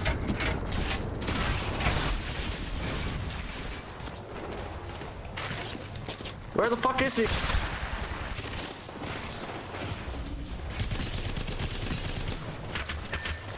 Tough stuff for NIP, and Amphi doesn't quite get the evac. And Nasky and Zane have to play as a duo. It's obviously going to be difficult when you lose that Seer, kind of the point for your team, Tiff. But again, things do end up happening. NIP certainly have gotten through harder situations. No one's counting them out just yet. Apex Warlords, though, taking out EXO Clan just like that. You just think about what occurred for Apex Warlords to get to where they are, and we'll dabble on with that because Alliance finding themselves very hungry for these eliminations. You can see the exhibit has gone out. Well, they're going to answer one back of their own. Hackis does throw down. How many ultimates are about to get expended here? We peek through the catalyst wall. We have the delay in vision, and we are just going straight forward into the thick of it. And Hawkeyes does a good job of just taking a little bit of attention, takes some damage, then slides off. It opens up the door for Effect and Unlucky to actually make it without really being the focus. So now they have a chance. It's not going to be easy. Obviously, they're going to have to see if they can get a revive, or maybe Effect can 2v1 here. He's getting a little close. That's Unlucky, who doesn't quite find it. It's going to get a shield swap. Effect, we've seen him in this situation before. It's not impossible, but they just might be able to get the res. No, that's going to be it. Effect will have to leave. It's FaZe who's not letting anything happening in front of them. What is happening? FaZe with the perfect third-party timing to evict Atlas from this. Unfortunately, Nessy not going to be able to get out. That's a fall for NIP as well. And FaZe extending out through this tunnel, trying to prevent anyone else from hitting a rotation throughout. Now, with round 4 beginning to close, we have to focus on getting forward. Since we have that very open-ended endgame, I'm nervous for the teams that have not found themselves in. Yet we have the solo from Alliance who's rotating on the outer edge of this, and then you've got Apex Warlords that will be the next threat to that rotation because they're securing the western side. For now, DMS has found themselves dead center. Yeah, they're in a good spot. We've actually seen a zone where Nessy and squad actually, I think, won from here. But it's difficult to get up and down this hill. That's why they're just trying to shut it down, make sure Alliance can't go in. I think that was Hawkeyes. He might just be dead to zone. Apex Warlords shutting it off, holding down the wall here. They'll have a little bit of that in room as well. DMS, like you had said, in a prime position. Trojan also in a building pretty well. And GoNext Esports on the southern side of this zone, basically across from where Zerifer and Ketchy and Apex Warlords are, as we get a top-down overview of the situation. That's where DMS are playing. That's where we saw NIP and Nessy win. So will we see a similar zone that pulls right there? Well, FaZe, they fell just on that rotation. They wasted too much time inside the tunnel and unfortunately got held out. For Apex Warlords, they're going to have to make a play from that fence line, and I'm a little nervous about that. So we have to look at what in terms of abilities do they have to make the play, because Trojan is starting to break out as they make their move. Ethernal here, no smokes available for the reset onto Remix, but we're going to try and shield off some pressure, at least punch them back and cover out those sight lines. You can see right now Mosin needs to hold the fort down, hits a shield swap after that EMP from GoNext, but they're making their play and they do what they need to do to take out your match 1 winners. Trojan goes down. GoNext Esports, they're in a great spot. It's just Apex Warlords who will contest them, but with a Crypto Watson, you feel like it could just be GoNext Esports who are about to find the win. Kashera, Slab, Kai, do they want to push up? Probably not. And I'm not sure Apex Warlords want to push down. We might have a little bit of a stalemate here unless somebody gets a pick.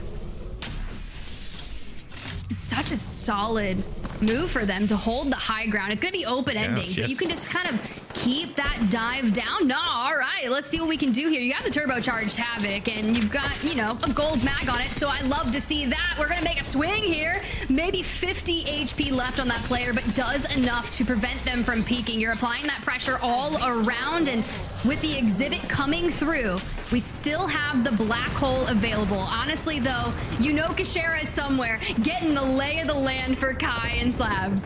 Interesting rotation as well. You see Arcatch just getting so aggressive because he's got 5 kills already. 10 kills overall. It's going to be a big game for Apex Warlords, even if they get to 2nd place. But if they get this one, could be huge. Potential finals settling if they're able to keep doing performances like this. It's a team that needs to perform for sure. Lots of shots with the Hemlock from around Tiff. They're finding it. I feel like Apex Warlords are being the aggressors, and it looks like it could pay off for them as the black hole goes down. Yeah, and honestly gets destroyed a little too quickly, but Kashera is found by Genji. I feel like it was almost one of those, like, bait and twist. You're like, I'm gonna throw this here and focus my attention elsewhere. The swing comes in, you're trying to get behind enemy lines, but this is where Arcatch is going to succeed, playing that double AR and just barreling forward. Okay, Apex Warlords, what a way to show up. Living up to the namesake, it's Apex Warlords who take game 2. here on Storm Point in match day number 8. And it was in style as well. Seer, Bangalore, and bringing the horizon. Arkesh, do yo thing. 10 kills plus. I think it was 13 at the end of that for that team. So it will be at least a 25-pointer for them coming on top with the dub. That's huge, Tiff. And a big sign for Apex Warlords, you know, obviously performing at a high level when they need to. And, you know, there's someone else who, when she needs to, always performs at a high level. I mean, the highest of high levels. You've missed her so far in these first couple games, but she's back. It's Vicky Kitty, who's joining us on the broadcast. What's up, Vic? I can't let you guys have all the fun, especially when time is of the essence. Apex Warlords with the dub coming out of Cenote Caves. But our catch, can we talk about that performance with 7 KP to his name? I'm talking about, you know, the Havoc still looks just like the Havoc to me, especially with that turbocharger. Our catch, Apex Warlords doing their thing. And Tiff, part of the thing about it too is we saw a little bit of the temperament of another team we know very well in Final Circles. This isn't the first time Kashera's been in a top 2 and kind of just didn't get that first shot and it didn't go his way. Maybe there's an aggressiveness that, you know, could be applied there for them because they find themselves in these top 5 situations quite often. It's always a horizon too. And it's always a horizon. Oh. Oh no.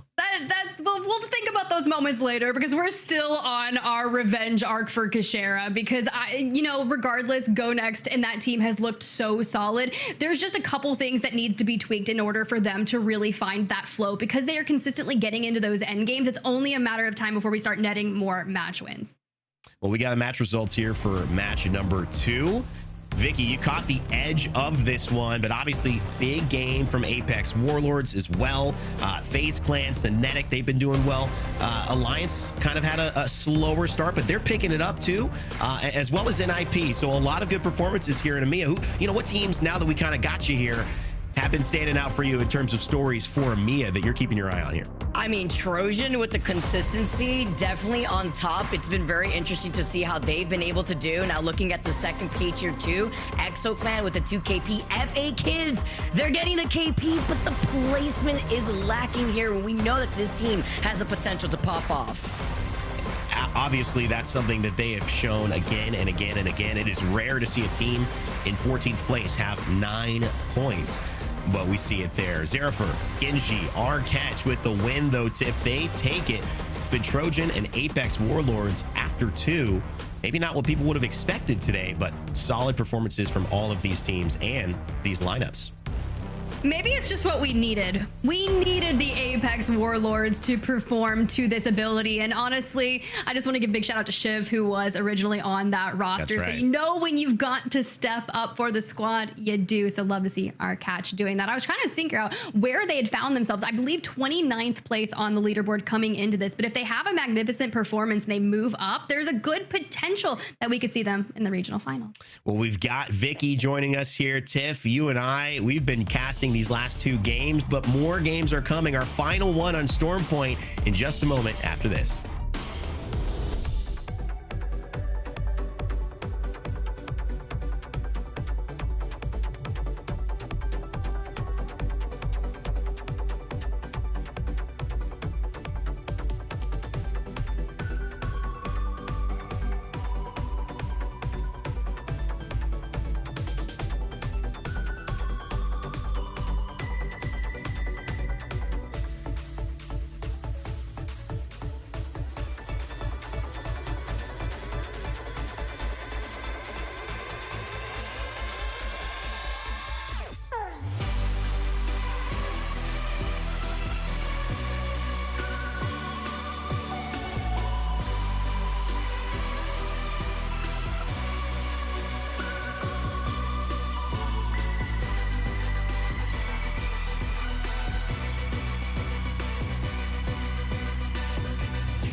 Herman Miller is the official chair partner of the Apex Legends Global Series.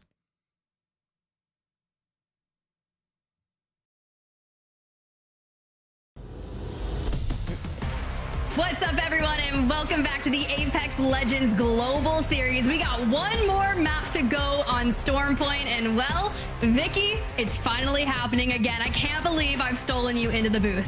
You know what? Again, you and Rain Day looked like you guys were having way too much fun. I had to jump in here and join you guys. Look at all the EMEA action that we have in store for us, especially post-update.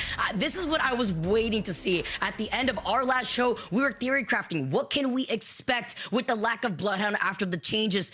Well, no surprise, of course, we see the Seer making his way into the meta, as well as some different wild cards. I mean, I wouldn't even say they're wild cards. We've already seen them. We've seen the Fuse, we've been seeing the Pathfinder, the ability to get not only ring console information, but the survey beacon, and we get to see the teams really with the rotates. I mean, and by teams, I mean Apex Warlords with the Sonote rotate to be able to get into that final circle, really make a mark, but with so much KP to their name, as match number 3, our final game on Storm Point Tiff. Yeah, they are just getting heated up. Would love to see more consistency out of them. Their 10th pick in that POI draft was Cenote Cave. And honestly, because of the way they were able to clear out that southwestern side, and it just kept looking so good for them to navigate that fence line from the west into Jurassic and deter a lot of information from some of the squads that were just kind of full sending each other. But for now, the final match on Storm Point. What more chaotic action is about to happen for us? Hey, would it be Apex Legends without the chaos, honestly, until I get to see it in my own games? You guys were talking about Vantage in the very beginning of the show. If we could possibly see that, listen, this is not one of my rankings. We're not going to be seeing that action here. Instead, we're going to be seeing Apex Warlords coming out on top. But can they stay consistent? Because Tiff, you highlighted something very important before we jumped into the break, and it's, can they put enough points on board to at least compete in the regional finals? Yeah, that is my biggest question, right? They started with, I believe, 12 points in general for the regular season, and that threshold we were kind of chancing at in the top of show was going to be north of around 50. So to get there, you need a match day win and then some. So I'm still very nervous to see if they're going to potentially be able to do enough, because they are in that Group A. I'm not sure if the numbers are there, but what you can do for Split 2 regular season is just leave it with a nice bow on it. Show us what you've got and what is to come. And thinking of what's to come, of course, we've got to move to the next quadrant on our list. DMS finding themselves relatively central towards that next circle. Oh, I love it. The diversity and where these circles have been pulling. One of the changes that we actually got to see in the dev notes in that last update that we just had. But talking about DMS, who've already started to look at command center where they know stay healthy, like to land there on the other side. Rat's going to be able to pick up that evil harvester, but DMS with their own quick rotate after getting that evil harvester over to the north, and Aurora trailing right behind them after picking that POI cliffside. It's smart, right? There's usually a ring console that will spawn in Stormcatcher, but they've extended to Command Center to grab that. Now, this is something that occurred in match number 1. Ninjas in Pyjamas rotating out from Zeus to immediately chow Nessy, and they're going to keep on going with that. Ampy still on white, bringing up the rear as Nasky already putting more eliminations down. We're just looking for Graceful and the remainder, and they are just trying to get out of dodge. Can they get up the zip and form a resistance? Well, Nasky's not gonna let ya. Oh no, there is nowhere to run. This is terrifying, but this is all the better for Ninjas in Pyjamas here, because not only do they get some free KP, they're absolutely going to be able to clean that up just as quickly here. Now dropping down with the Havoc and Hemlock in hand, they catch him. Right here, they were able to get the dirty on the player right behind them, but they're trying to see if they can catch him before maybe Aurora gets whiff of the fight that's happening over to their POI and Cliffside. Not Graceful. Not like this. We've spent so much time on the desk together, and I do not like what I'm seeing. Honestly, you can just imagine what Graceful is saying in the comms right now as we are just running right straight to Aurora, who were doing the spiders just down below. Still a good bit of distance in between those two teams, and with Ninjas in Pyjamas just kind of full sending this, it's good for the rotation towards that next circle to come in from that side on Stormcatcher, but sometimes when you extend out too far, it's just unfortunate. Like, you can really throw an entire game on it. I definitely agree there too. At least there, you'd have an Evo Harvester. I believe you mentioned the survey beacon that, or yeah, it was a survey beacon that actually Aurora had access to that was in Cliffside. So something else that Ninjas in Pyjamas could definitely take advantage of. But X marks the spot here on the other side of another team fight happening, Tiff.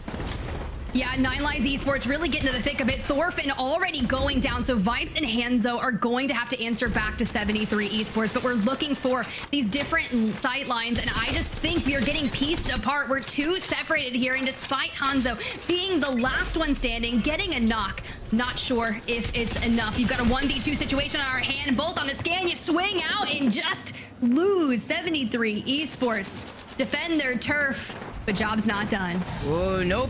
Tried it, zipping away. Alliance coming through now. Gonna be able to try to catch the straggler that's trying to make the escape. But it looks like we got a speed off here. He is chasing on his tail, trying to see if they can find him before he gets away.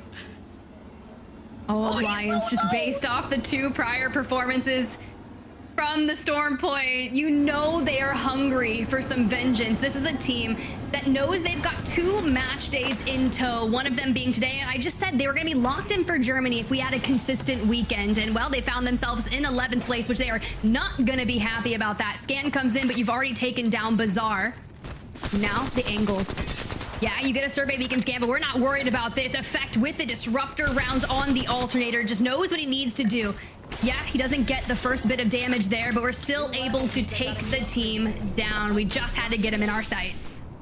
They literally sharked him too, and they know that there was a replicator on the other side of Bill. There's only so many places you could go to, but what's even better, and even with the circle closing in right behind them, is that they have a ring console over by Mill and Apex Warlords. Gonna be able to start wrapping around on the other side to see if maybe they could get away, so that way they could approach from the checkpoint side of this circle. But the action has not stopped here on the low ground of this hilltop.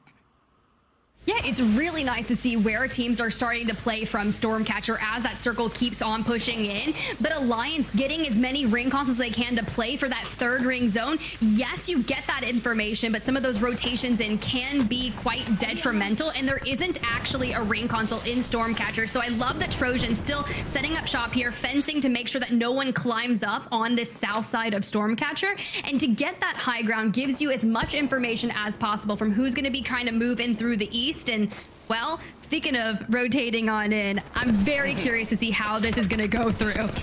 Especially since they're still over here by Cliffside. By the way, Nessy is still alive. Graceful is somehow still alive and has managed to be right behind Ninjas in Pyjamas instead. So with Aurora being right in front of this team, gonna be able to try to contest him and maybe hold him by the edge of the circle while this fight keeps going on with 18 squads left. They're gonna be sliding in and see if they could try to force their way into this fight while also being wary of the squads holding the choke that leads into where that circle's pulling. If this gets too far into that choke, you do have to realize there could be a 3rd party from Stay Healthy. But a last-minute comm comes through from Nasty to drop into the secret facility here and hit this rotation instead of taking a 3v3 against Aurora. I do like this call because it's going to put them out on the other side. The biggest issue that they're going to face is trying to get to the position that Stay Healthy holds. But for now, Aurora chilling and Graceful hitting that nice pathway into zone. Just no one look at Graceful. Graceful's off limits, okay? But listen, this is the opposite. This is the opposite of Graceful for him. Like, this is the most stressful situation you could be in if you are Nessy and you are the last one alive here on your last game of Stormpoint. And Tiff, look at this circle pool. We know uphill on the north side of Stormcatcher here that there's a lot of open area to play off of, but it's the natural terrain with the rocks that you could try to coexist around. But Outplayed calling in the evac tower on the top of command center will allow them to get to the apex of wherever they want to land, or if they want to find themselves settled here before they call in another evac tower to plan their next move.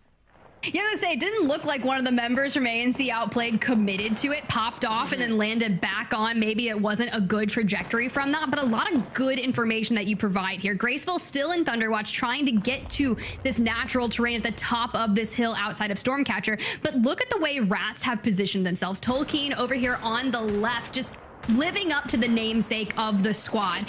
And we start to think of what plays you can potentially make, and that Ninjas in Pyjamas call to rotate through Secret Facility is phenomenal. But for FA Kids, who had such a solid showing on match day number 6, move into Stormcatcher and start putting all the pressure down with all of the resources we've got. Knuckle clusters, Beast of the Hunt being invested. But is it too much just to not even really get any resistance from a fight? Exactly, right? And they even have great loot, by the way. You saw Zidane has the gold Prowler. He's got so much ammo to work with. Now even trying to get information. But this also shows how much you could coexist in a building like that before trying to commit. Because you're just going to grief one another if you do try to take a fight like that, knowing how many teams could take different angles and try to show their appearance, or even try to get into that building themselves. Alliance, on their slow rotate, as usual, gonna be able to go into command center where there is no team. All the squads have already rotated outside of command center, but they are approaching a ring console that's on the low ground here. Could be what they're playing for, but it's really interesting, right? Alliance, who start in North Pad here today, rotated all the way kind of towards the west and then came back through Command Center. And even then, it's crazy, is Apex Warlords are, you know, they're pinging. They know there's going to be another team moving on in, and Apex Warlords from the north, they start in Cenote, Vicky. They made such a huge rotate. We were talking about it when we saw Alliance chasing down after that last straggler. But instead of trying to even involve themselves, instead, they trailed behind them on the other side by checkpoint and now have wrapped completely around, away from Lightning Rod, now trying to approach behind Alliance once again through Command Center. There's a couple things that are going to be different here. Yes, this is an isolated 3v3 if they do decide to pursue it. Last game, we had the Havocs. Well, for the end game, we had 2 turbocharged Havocs on the side of Apex Warlords. Now, it did get a rework. I refuse to call it a nerf because if we're just changing the mag size, it is a rework. And we've got a blue mag. So the DPS that it's going to be still out playing is going to be enough. We just need Genji to find that opening damage there with the Hemlock and let it sing, because it's so exceptionally good at that mid-range. Focus of attention, though, not going to give them any information. Not yet. And the barrage of nades here, including the bang ult, the gravity lift, forcing them back. Great timing, by the way, on this fight, because that circle is closing in behind them. Now this is the green light for Alliance to close in the gap to call in Cyril for Cyril.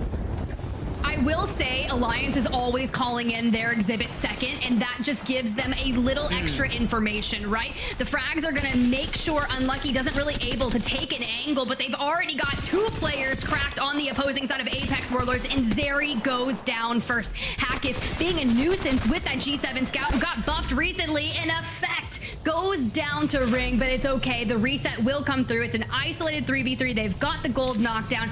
Clean up nicely. That was such a good fight here for Alliance. Not only did they take that so confidently, but Tiff, you highlighted it too.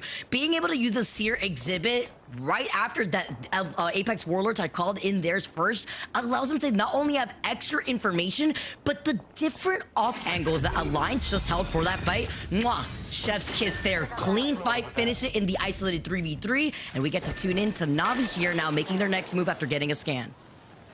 And we talked about them kind of hailing from Barrow South, right? That first match on Stormpoint was really akin to where they needed to play from, but they didn't really have the best match too. So match number 3, they need to answer back for that. But for Rats right now, still holding this off angle is Tolkien, thanks to the Pathfinder, having the grapple, being able to get into these situations. You have to fend off the cybercats, which are so tough to do. They were running Revenant earlier on Stormpoint, so you never know what they're going to bring to a table in terms of a fight.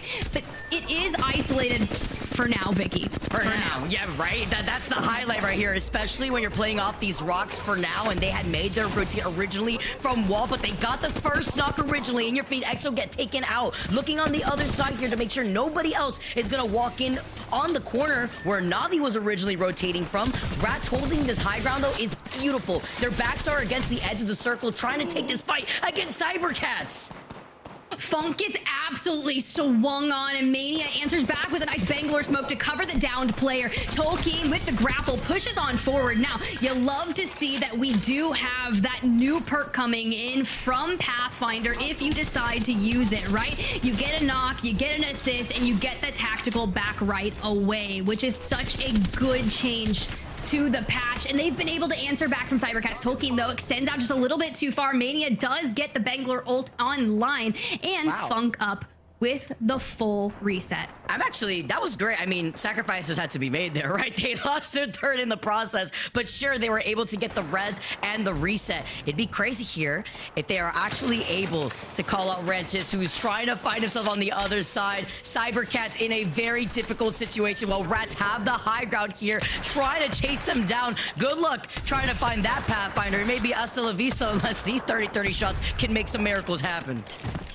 You really do, and I love that a lot of our players on Pathfinder all elect to take the same level 3 perk. We're energizing those zip lines for the damage reduction. We saw Ninjas in Pyjamas doing it as well in prior iterations of Stormpoint games, but also for Rats. GoNext, who usually find themselves already in a viable position in endgame, are now going to be working from the outside in. It does push just to this edge line, right? So they will have to get up just a little further north, and since they're on the western side of the tunnels, it's going to be more difficult. They've already lost out on Kashera, but we're able to grab the banner, throw down the mobile respawn, and this could be a potential reset if you don't get stared at by literally everyone inside of Stormcatcher. Right, yeah, especially since we know how many teams are on the height.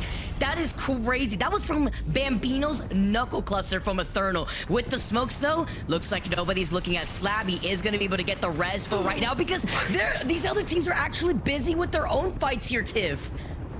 Kashera back in the game will have his loot to get through as well. And Alliance calling in not only 1, but 2 evac towers from Command Center. The question is, who are we looking to kind of take down in a position for us? Aurora are playing just on the outskirts of Stormcatcher. Love to see that. I think that's going to be solid, but what do they do? I can't they go tough. That's just crazy. We know that that team on top was also focused on the squads on the bottom, Tiff, and now Alliance are gonna have to fight for this high ground.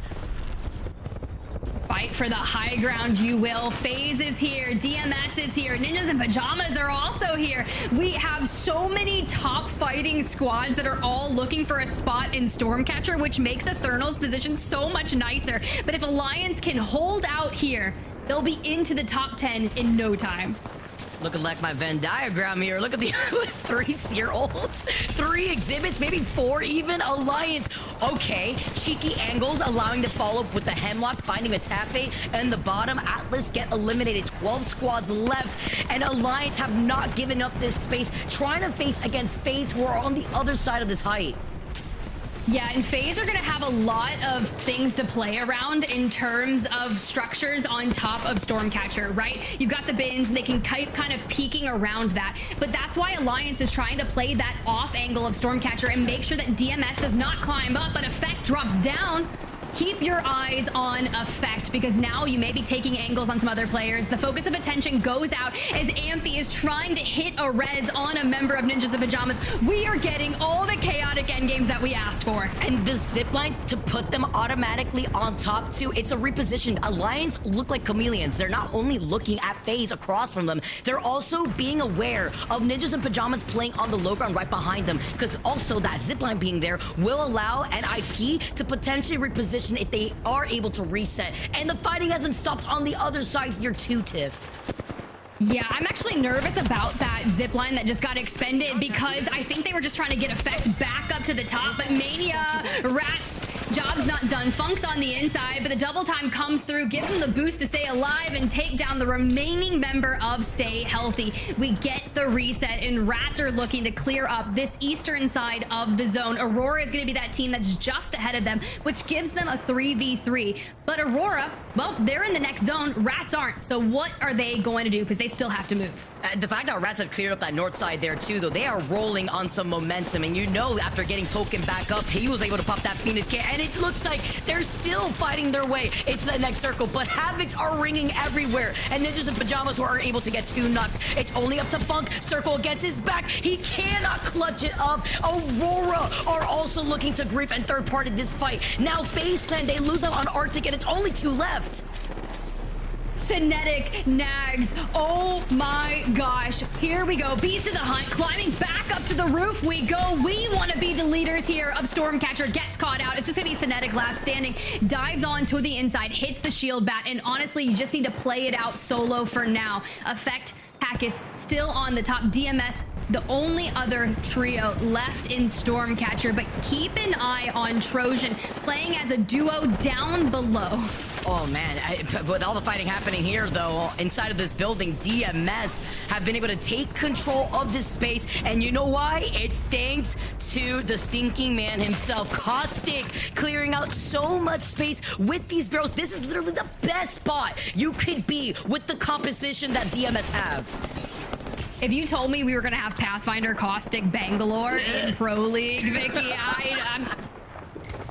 yeah, laughs all around. Regardless, it's doing everything that they needed to do for this in particular end game. But you see the way that it centers up. Aurora will have to move. Ethernal will have to move.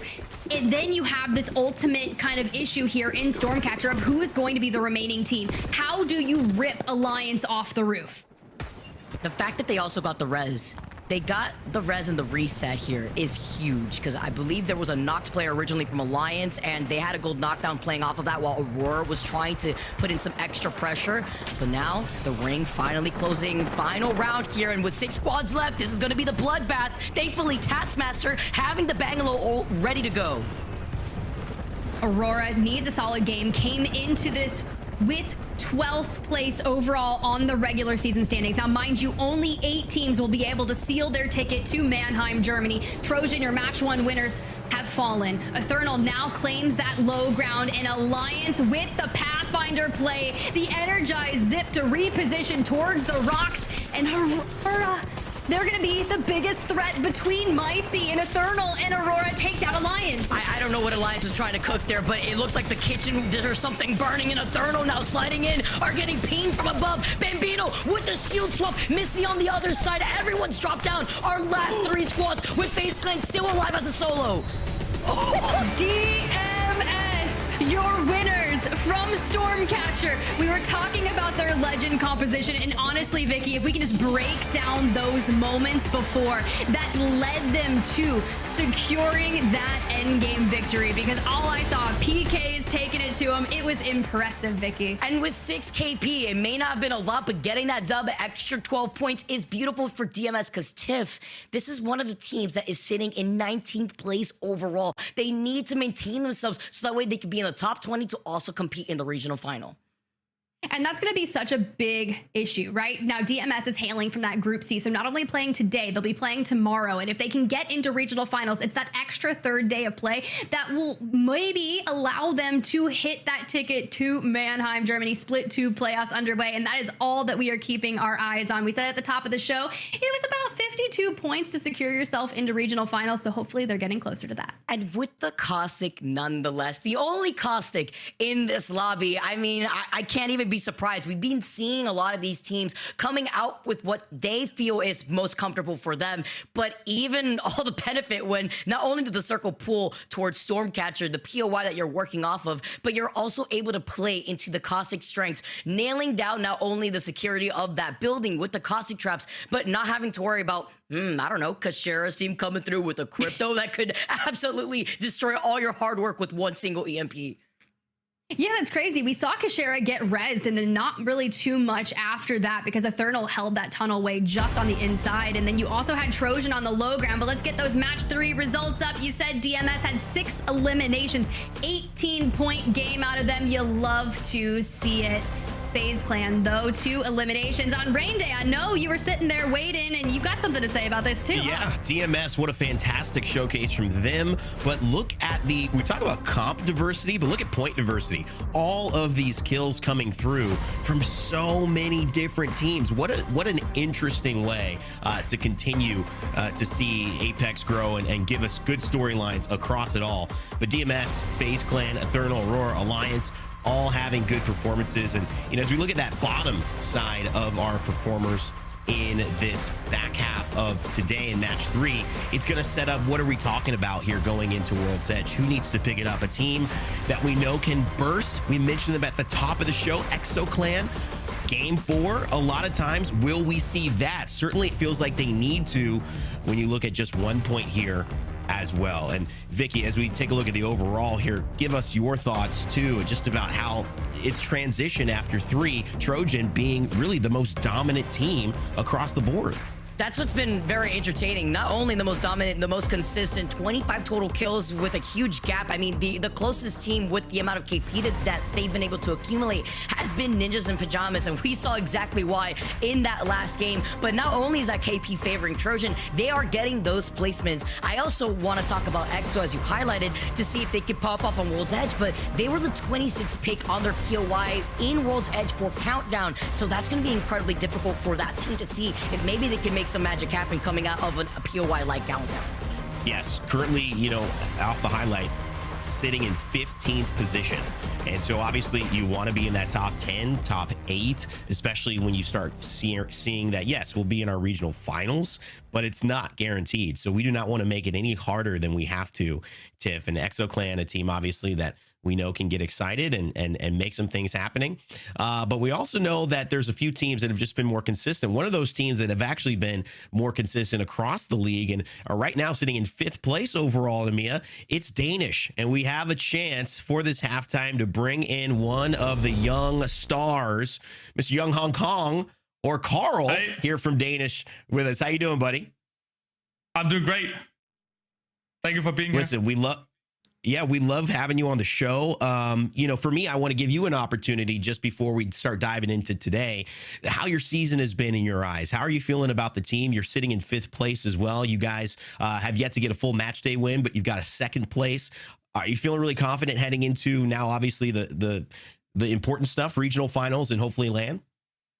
Yeah, of course. Like, it's been the best split we have ever had in my entire career. So it's like we really need the consistency now, and we cannot mess it up. So yeah, we are excited and locked.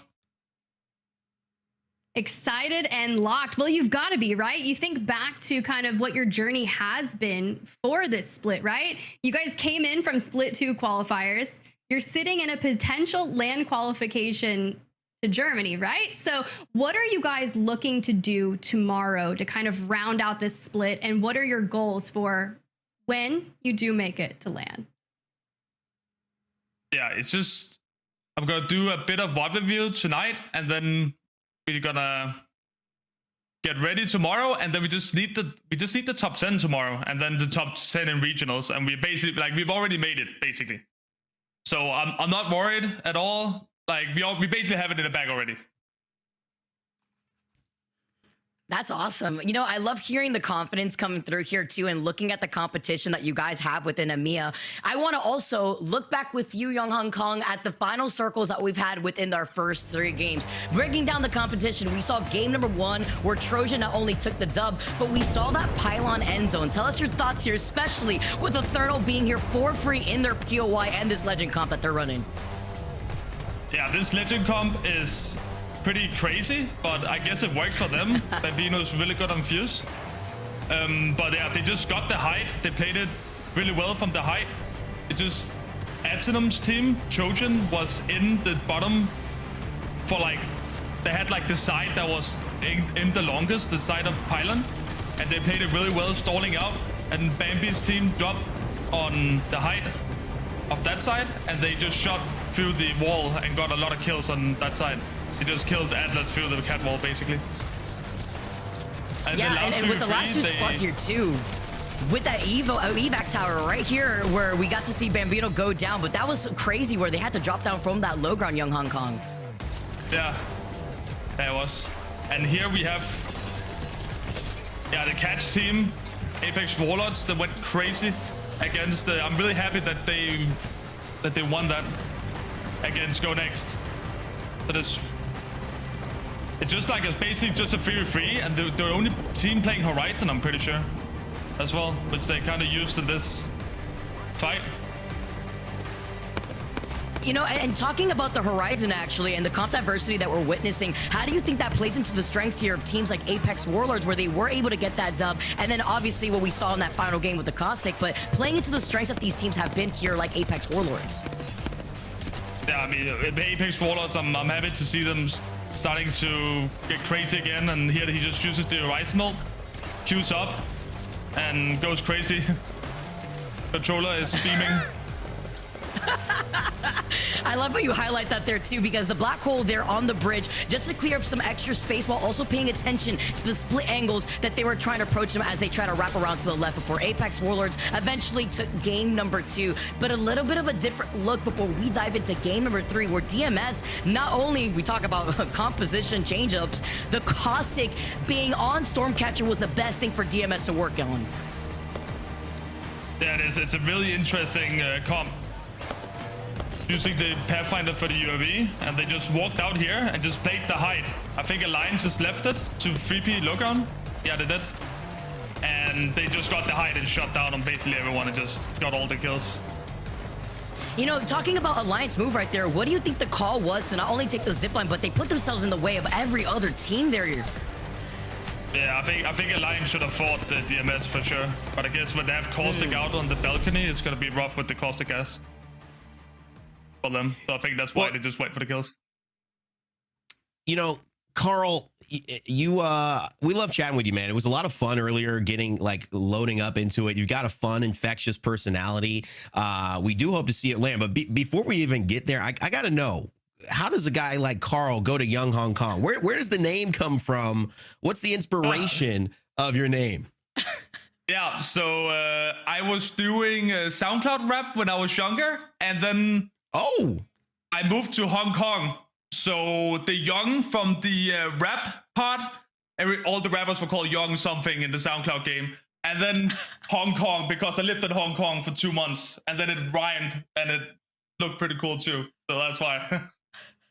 Wow. Former SoundCloud rapper gracing us for our halftime show. We should have led with that. Okay, Carl. And at LAN, we do expect to hear you do some SoundCloud rap for us, okay? The career is kind of over for that. I'm sorry, but it was fun while it lasted. Hey, man, well, you know, it could have been Lil Hong Kong. It turned into being Young Hong Kong. Now it's just Danish doing well. We appreciate you stopping by, giving your analysis and some fun stories, buddy. And thanks again, and good luck with the rest of the season. Yeah, perfect. Thank you, man. Thank you for having me. It was a pleasure. All right, Young Hong Kong, the sensation. Tiff, I love that one. I love it.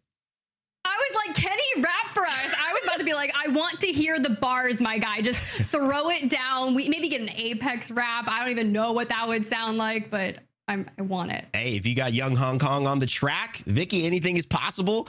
We're going to have a chance to talk about it too. Tiff, you are well deserved having a break here. So Vic and I will hold it down for a little bit. It's been amazing to see us start and go through this show. But Vicky, yeah, I mean, Young Hong Kong, you know, it sounds like a hit right there. Call Drake, call Kendrick. I don't know whatever side you're on, but it feels like he's a strong feature. Listen, drinking the coffee right now, but I cannot believe that I'm learning something new every day within our Apex Legends community. Come on. And he lived in Hong Kong too. Talk about the experiences that we get to see from some of our players, but living up to the name on Danish. They're not here today, but we get to tune in to World's Edge, as that always makes its own appearance. Got to always go back home onto World's Edge, because that is a transition that we'll be moving on to starting on match number 4 until we end the day here in EMEA. And a massive congratulations to the couple of English fans who we have. I think we just have a few as well for moving through. In the Euros, always fun. Lots of competition here, but back to Apex Legends. You know, Aurora with the SkyWest pick. How do you feel about this iteration of Aurora, Vicky? Obviously, I was a little baffled by, you know, Hardeki no longer being a part of that squad after such success for so long. But, you know, still obviously trying to find their reasons and how to pick up the pieces and keep that momentum going. But what are your thoughts on it? I feel like the fact that they are still able to find success, and now that we're going to see them go to SkyWest, they were the #1 pick, obviously, as you can see here, picking SkyWest, but this is where they get to play into their strengths, right? If they get to have that lifeline really come out, even if Hardeki isn't part of this team, we saw them pop off on that first match day where they were acting cohesive here as a team, but it's building up that synergy that we are so used to seeing from Aurora, a team that has no issue really picking a composition that nobody else is running within the region. And that is an interesting thing too. The compositions have changed so drastically since Bloodhound was considered no longer the thing to do. It's been, however, teams like Aurora who have always pioneered that, and EMEA as well. We see our picks rounding out here with Geyser. But yeah, how does that work for a team where there is less, I guess, standardization of a meta when they like to be the team that does something different? You know, so now everyone's doing something different. I'm not sure if that helps or hurts a team like Aurora, who I think have always had an edge by just being, you know, the team that's, oh, they're playing Lifeline. Oh, they're playing Catalyst and earlier iterations of it. So a lot of changes, Vicky. It's always just so interesting to watch as we see top-down overview of match day 8, A versus C, as we switch up into World's Edge. 3 games on Storm Point have Trojans in the lead. Can they keep it up? Will EXO Clan burst out again with a massive game 4? We're about to find out. Let's get started here. First game on World's Edge, and I do want to touch up on Aurora because they were sitting, I believe it was 17th in the overall standings on match day 7, and after their performance, they were able to skyrocket themselves into what I believe is 11th place. So right here, they've been able to find their footing even with those adjustments. And you highlighted Trojan here too, trying to see if they can keep that consistency since they landed in Cascade Falls over in Storm Point, now landing over by Tree. As we first tune in to DMS here, so they're going to be able to loot this up. They have the assault bin right there too, as well as what looks to be a circle beacon to work off of. Pathfinder coming in. I mean, this has been probably my biggest surprise as well. That tack reset though, maybe just giving people the confidence they need. Another Pathfinder. Ethernal, 3-2-1 into 0 health for Genji of Apex Warlords. As Ethernal again just have that edge. They're playing aggressive. I love the picks. Bambino, Carl mentioned it. Young Hong Kong, excuse me. Great Fuse. And so Fuse has also found his way right into the trenches of this meta. Not every team going with it, but it is going to be a fixture for sure. That is so unfortunate for Genji. Ethernal holding on to that north side. I mean, you know, I just think about the fact that we still see a lot of these teams waiting in a good spot, knowing preemptively where these rotates are. As Na'Vi, the action just has not stopped here on World's Edge. These teams are looking for some free KP, but Henchman is the first to go down, but right behind them, you gotta look to your 6, because Na'Vi covering them immediately afterwards. Aurora, the team that we were just highlighting, that lands here in Sky West, just got griefed by Na'Vi, knowing exactly what Aurora wants with these trials, calling out any stragglers that they could and preventing them from getting the gold knock that they were looking for. Wow. Very unfortunate there. Heading to the top of trials, picking that fight with Sky West. They're right next to each other. And that just goes to show, even with the POI draft, everyone getting their own spot doesn't mean we're not going to have these early fights as well. I'm just surprised it's not NIP and Nasky, because they've found a way to do that no matter what. At the end of the day, a little top-down overview of where things are. The action we just saw was up northwest, so Na'Vi, Ethernal, Aurora. One still alive from Aurora, so there's a chance at a reset because they do have that lifeline. But you can see it's a super center zone, already getting real congested in there. Oof, must be nice though. You know that countdown is free, and there is a replicator as well as a respawn beacon. We gotta see the adventure that awaits Aurora now that it started off pretty shaky here. Trojan team rocking the Bloodhound, one of the few teams still rocking the Bloodhound, but the Watson and cohesion here too with this composition. I'm loving the diversity that we've been able to witness from a lot of our squads here. That's why I keep highlighting it. But sitting in #1 right now as they make their rotate, seeing the fighting happening right behind them, and IP has not stopped as cybercats are trying to approach it from the high ground. Huge Maggie ultimate as well. It's got the thermite on it, and so a riot drill could be part of the way Cleave gets in. This is Ranches, Cleave, and would have been Mollywan, but now you can see just how they like to change things up. We're not seeing this Maggie in most situations, but now it's turning into a superpower here for Cleave to be able to push them completely out, take that high ground, and now try to find a kill. I love this window. This window is amazing when it comes to unexpected fighting here. And they already know, covering not only that corner, but now having to force a reset here, use up some of these meds, the last med kit that Ranches has. But this is a legend comp that shouldn't even surprise us when it comes to Cybercats and Cleave being on that Mad Maggie, Ranches being on that Wraith.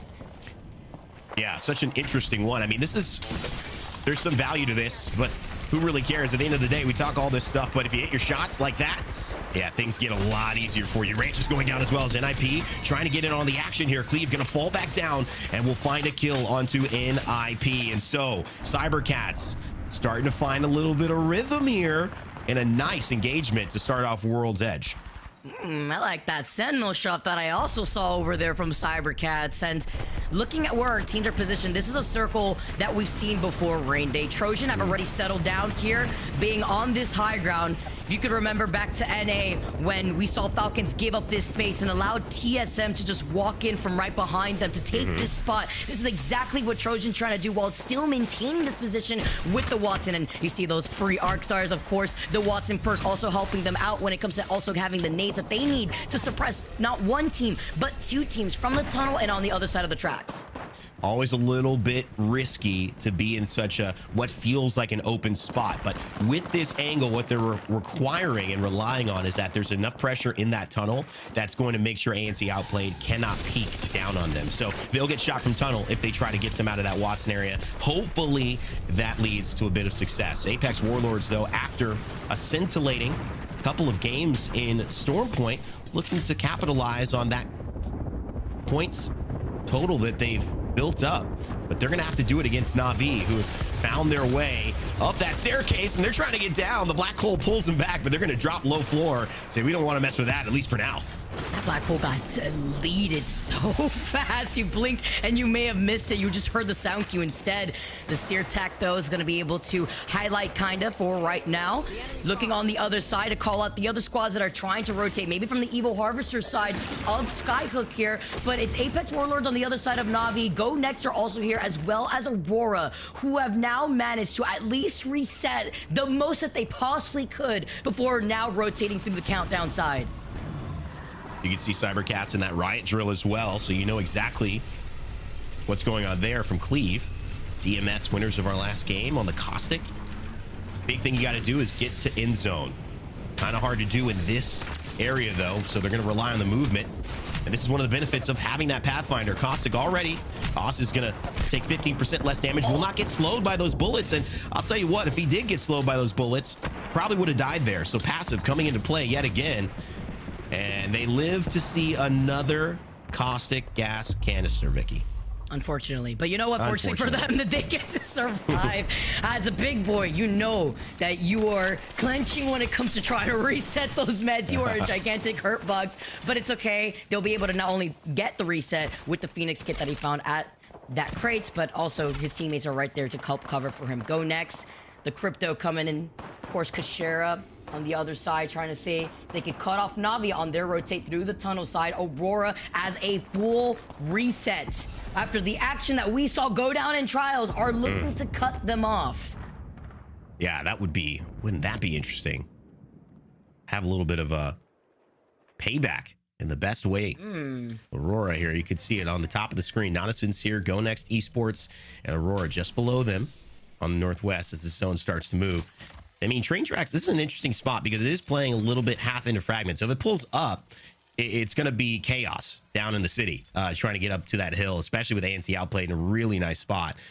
But if it pulls down, I mean, it's the same thing, Vicky. So this is a big circle in a few that's going to determine how this zone ends up being played. I agreed. I think it's going to be pulling directly where we see 73 Esports. It's just that common zone that we've seen before where we saw Trojan too, but there's a lot of places to coexist to get out of the line of sight of the squads that do want to be on that height next to the Evil Harvester that you currently see 73 Esports in. I'm more so afraid for the squads that are going to be funneled out of Monument, out of Capital side, because now you see Alliance putting off that low ground. Maybe, depending on how some of these fights happen with 73 Esports, those southwestern teams, they could scoop in around through that choked side that is northwest of Monument, so that way they could show face and then take the spot that these squads have already found themselves in. Yeah, this is going to be a difficult one as well if you're on Geyser or in that area. I mean, you don't have too many people to fight against. You've got the ability to rotate, but you got to do it fast because FA kids aren't going to let you through the choke. And so I think that's what Nine Lives decided to do, is say this would be way too hard if we fought.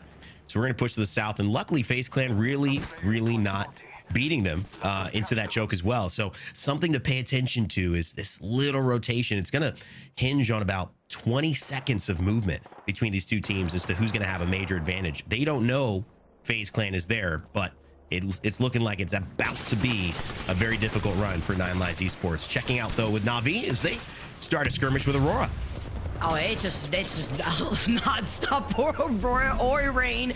Forced to take circle damage, but he's got the syringe already proc to go. He won't be able to pop it in time, though. And with him getting knocked to the ring, Nine Impulse looking behind them. It's just lacking in terms of loot after getting a reset, after having that rough start. It's what to expect, and not getting the notification that they got that knock originally after putting in the pressure is the green light for them to send it so that way they could get the free KP that they need, because this is only circle 2. Yeah, that's going to be that. I mean, they might try to get one alive yet again, but Aurora, will they be able to reset one more time? It's not impossible, and Na'Vi knows it, so they're trying to shut him down. It's like, we already dealt with you once. And they're going to steal that lifeline package as well, which is unfortunate, obviously, for Henchmen, but, excuse me, for their lifeline on Aurora. But for Henchmen and Squad, they're happy about it. For free? All this for free? And the deathbox being right there too. I mean, it's not like there's a team that's going to third party this, right? This is a complete isolated fight. There's nobody here because all these teams looking at where the circle is pulling, everyone's fixated on being in the best spot possible. Because again, once that circle closes and a lot of these teams see that it's pulling towards the north side of the train tracks, out on the outskirts of Monument, it's going to be nowhere to really play off of unless you come from the side that Na'Vi on this north side could come in. And Aurora finally meet their maker. They go down in 19th, but not only was that a very rough start for Aurora, they were lacking in terms of loot. There was really nowhere for them to go. Even taking that circle damage from that north side, they were inevitably gonna still run into Na'Vi no matter what. And this is a classic Matafe thing as well. They don't mind playing edge, taking fights, doing things like that. It's always just been around, can they keep consistency? But they'll pop off. They see KP, they see an opportunity. Sure, I'll take it. And they have the confidence to, as you can see, again and again, pursue those challenges. Now, at this point, though, will it be a little bit of an irony here? Because Rats have the potential to hold out Na'Vi from zone as they make it in. So it will be difficult to see, well, interesting to see at least, how difficult Na'Vi's entrance back into zone is after doing just this to Aurora. It seems like the exhibit will push out Funk, and the damage almost turns it into a 3v2 right away. Oh, they definitely regret even showing their face once. Na'Vi is on another level right now. Look at the way that they're playing with confidence, with momentum. They know that they're frying. Henchman though gets fried himself. Matafe with the hip fire shots on the headlock. Oh, where are you flying? Where are you going? They chase after that path, shooting him out of the air, trying to make some sort of rotate, and Rats get eliminated. What a turnaround for Na'Vi. That fry from the very beginning is what opened them up for success on that fight. And this is the kind of game that Na'Vi needed. They were trying to put something like this together for a while. It almost worked out. You remember kind of saying, we win this fight? Yeah, we get this game. No, it didn't happen, but they were close. And maybe that fight right there, he is right. So watch out for Natus Vincere. They have cleared out their sides, and they're the only team on that northwest from Skyhook to survive. Looking at a pretty easy walk into zone as FaZe Clan starts shooting a little bit. Thorfinn goes down as well in the kill feed. And FaZe Clan trying to position here and frag. They're out of zone right now, Vicky, but still under fire. They've got a way to get in. It's to highlight the fact that Na'Vi, like you mentioned, has free reign over that north side of the circle. That's where we've seen the teams with the highest win condition in a zone like this come out on top. So we have to keep that in mind as we look at the action happening over here by Frag East. FaZe directly in the middle of not just one, but 4 to 5 other teams forcing their way into the east side of this circle. Yeah, where do you hold here? I mean, this is tough for FaZe because the next building, obviously Vibes and Squad are there. An evac feels too late right now and will easily get shot out. There's so many teams looking at that area. So they're going to have a bit of a difficult rotation. It feels like they only have a step to go, which is true. But just where are they playing in that step? Maybe underneath stairs? I don't know. It's a difficult one. As anyone who's played a Monument knows, a lot of easy ways to get shot. EXO Clan's found a spot in a building. This is in. It may not pull up totally towards where that Evo cache is on the left, Vicky, which we were thinking, but right now they're doing okay and gonna just hold this building down below. Up.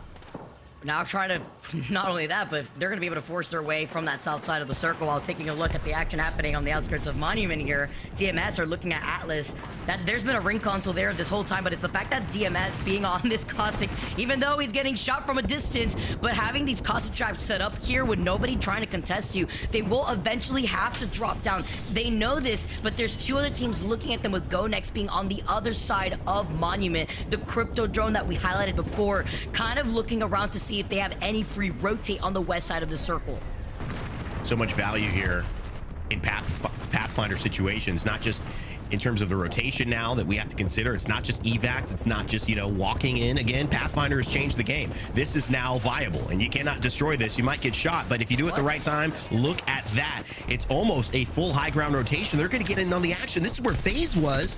I don't know if they're still there. Ethernal eliminated as well, and 73 Esports goes down too. Trojan in first place, also under duress, as they're fighting right now where Navi used to be. DMS just beat Alice in the feet here too. They won with that free rotate on the zipline. Are you kidding me? Trojan now in trouble as Navi, the position that we're talking about, they are walking in for free here. They are gonna take God's spot in this final circle.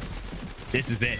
This is the one that Navi have been waiting for. This is, you can just imagine it, Kinda's opportunity to be screaming in the background, and Hitchman and Matafe needing to clear those comms. But really, what else do you have to say? You're in a great spot. You're high ground here. Zidane, J Savage Kinder maybe trying FA Kids to play spoiler to what is currently the Navi party. They're reminding everybody, better lit than never here. Everybody coming into their open arms. Look at this, 11 KP for the whole squad. 9 squads left. Whoa. Trying to contest Madafi though on the high ground. He just jumped up and he did not expect it. Missing some of those crucial hipfire hemlock shots. And now playing off of the gold knock. Kinda in an off position. Kinda with the backup. FA Kids get eliminated. But the circle is pulling behind Navi. And since they're not there and have to reset, this is going to be free time for other squads to walk in.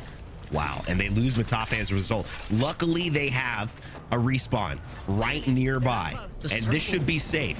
But unfortunately there, you see Zidane and how he plays. This is not the first time we saw Zidane run in almost as the bait. This time, though, he gets the kill on a Matafe, and, you know, it's something you got to watch out for FA Kids. They love to surprise you, and that nearly takes out our lobby leader so far, but they stay in it. EXO Clan still in it as well. 8 squads left. Round 5 about to close here. 33 seconds before this hits critical mass.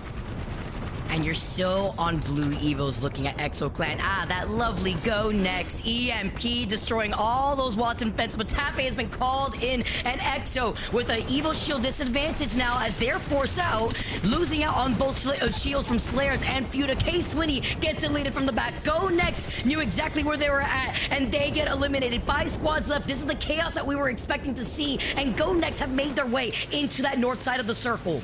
Wow. Amazing stuff there. You can see, you know, this is where a lot of those points from EXO are coming, but they cannot finish it off with the way these teams are being aggressive and taking this game by storm. GoNext Esports has a chance of redemption. Will they finally find one here? As Slab goes down, it's looking less and less likely, but Alliance and Hockey's and a Devotion is a pretty good combo to take into a top 3, Vicky. I'm in danger. That's a Evo in Alliance's hands. That's scary, but Navi were able to reset. That is the most important thing because they still are on height, and there's still the solo that was Trojan after they got evicted by Navi. He heard the rest and could do nothing about it because he is stuck in between Alliance and Navi currently. Crouching and not moving will not be seen by that exhibit, so a smart way to play it. Atenum stays alive just for a moment. Hockeys will just walk around and find it. The Devotion claims another life in Apex Legends, added to the millions and millions it's claimed before. Natus Vincere on the high ground. They have set themselves up for a phenomenal game. They have told the rest of this lobby that this is ours, and World's Edge certainly looks like it'll play in that way. Natus Vincere from holding teams out and pushing teams in fights, say let's go ahead and clean this one up with a dub, and they will do it just like that. Navi, phenomenal game 4, and they will win. Huge game. What, like 18 kills? That was insane. And that was them fighting non-stop, coming out of Lava Fisher, by the way. What a beautiful reset and performance. And remember what we talked about, the win condition from every team in a circle like that has always approached from the Northern Choke. They beat the team that was trying to gatekeep them, Rats, in the very beginning of that rotate, and they were able to clear that entire north side. What was scary was when they gave up that choke to involve themselves in more fights by the tracks, but it benefited them. They got the KP, they got the first place dub with 12 extra points, and they are thriving for a team that had to make that rotate from Lava Fisher. They take down, I mean, the way that game started too, they take down Aurora at trials, they surprise them, and then it ultimately ends up being Aurora having a chance, I think at Countdown, to reset. They run into Na'Vi again and take down Aurora. Then they take down Rats, and they earn their way to the best spot in the game. But there's still so much to do going up against Alliance in almost a clear 3v3, even though Atnum's there. He's not really in the play for most of that fight. So Na'Vi, it's not that they played perfectly tactically, they also played perfectly mechanically too. They didn't lose fights, and they reset. Matafe got jumped by Zidane. He dies. They reset as well. I mean, it was a masterclass of going through the fire and the flames and coming out unscathed. It was from the very beginning of setting the pace on those fights, like we saw from the beginning that you highlighted there too, jumping Aurora. But the way that they took that fight versus Rats, when I saw them and the way that they positioned themselves and the way that they were taking their gunfights there too, they looked unstoppable. That was a great performance from Na'Vi. Huge game-winning performance there too, taking game number 4. But I have to see the match results at the end of the day, because there was so much chaos at the end of that circle from the squads that had to leave out of Monument. GoNext with a Hail Mary EMP on all the teams that were stuck with their backs against that final circle. Na'Vi! It wasn't 17, it wasn't 18 ring day. They finished with 20 KP on top of the dub. Look at this. I mean, this is just what Na'Vi does. They've been doing it since they were Na'Vi, since they were Vex, since they were... Anytime Matafe has played, he has created big games and done it through kills. They can play zone. That was the thing we said, can you fill out your ability by adding this element of consistency? And that's something that they've been working on, but they have always had this pop-off potential. Na'Vi, on a good day, I mean, they can go against anyone, and they're one of the more famous and popular teams in Europe for that same reason, Vicky. But obviously, back half of these 10, I mean, some decent kills, but obviously left more to be desired. Absolutely. I mean, it's just the fact that Na'Vi took all of the players out of the lobby basically themselves. But Atlas coming in with 4 KP, Ethernal coming in as well with 3 KP rather. But looking at the stats of what we just witnessed here, because it was just a bloodbath for our squad that took game number 4. Matafe with 9 KP, but Henchman on Nessy with 11 KP. Great damage overall and amazing follow-ups from all of these players. I mean, yeah, kinda. 9 kills on Catalyst. Fantastic stuff. It's just a fun team. This is them. They already have a lot of fans. They're one of the loudest people, you know, in terms of fandom when it comes to LANs, and it's just been a matter of getting there, finding their way. It feels like Na'Vi has certainly found it now. They are now only 9 points behind Trojan, sitting in 2nd place overall in the lobby, and they have put together a pretty decent gap as well between the rest of the crew. Next closest is 33 points. So, Vicky, this is a great way to start World's Edge. Yeah, this Na'Vi was sitting in 13th overall before that explosive game. Now sitting in 2nd place with just 11 points away from Trojan here, a team that has been very consistent. Rain Day, another 3rd place finish here for this squad, but they keep consistently finding themselves in the top 5. Well, we'll have to see if that consistency can continue to take shape, because there's 2 more games left. And if you're in Group A, these are the last 2 games before either making or not making the regional final. So you better get ready. We've got Game 5 coming up after this.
Battle Beaver is the official controller partner of the Apex Legends Global Series. Welcome back, everyone, to the Apex Legends Global Series. What a dynamic victory that we just witnessed from Navi. And I was just kind of sitting in the back, Vicky, and I was like, is this really happening right now? They are full sending. Could you imagine the comms that are flying between the Navi roster right now? That must have been insane. Henchman coming through with like 11 KP, but it was also the help of all the information that Seer was able to also provide with the exhibit. Beautiful performance there that we got to see as we get to look at a quick little replay if you guys had missed the end of that game, because where were you when Navi took the high ground? And then not only that, one on top of this fight and then got the res and reset with a Moby.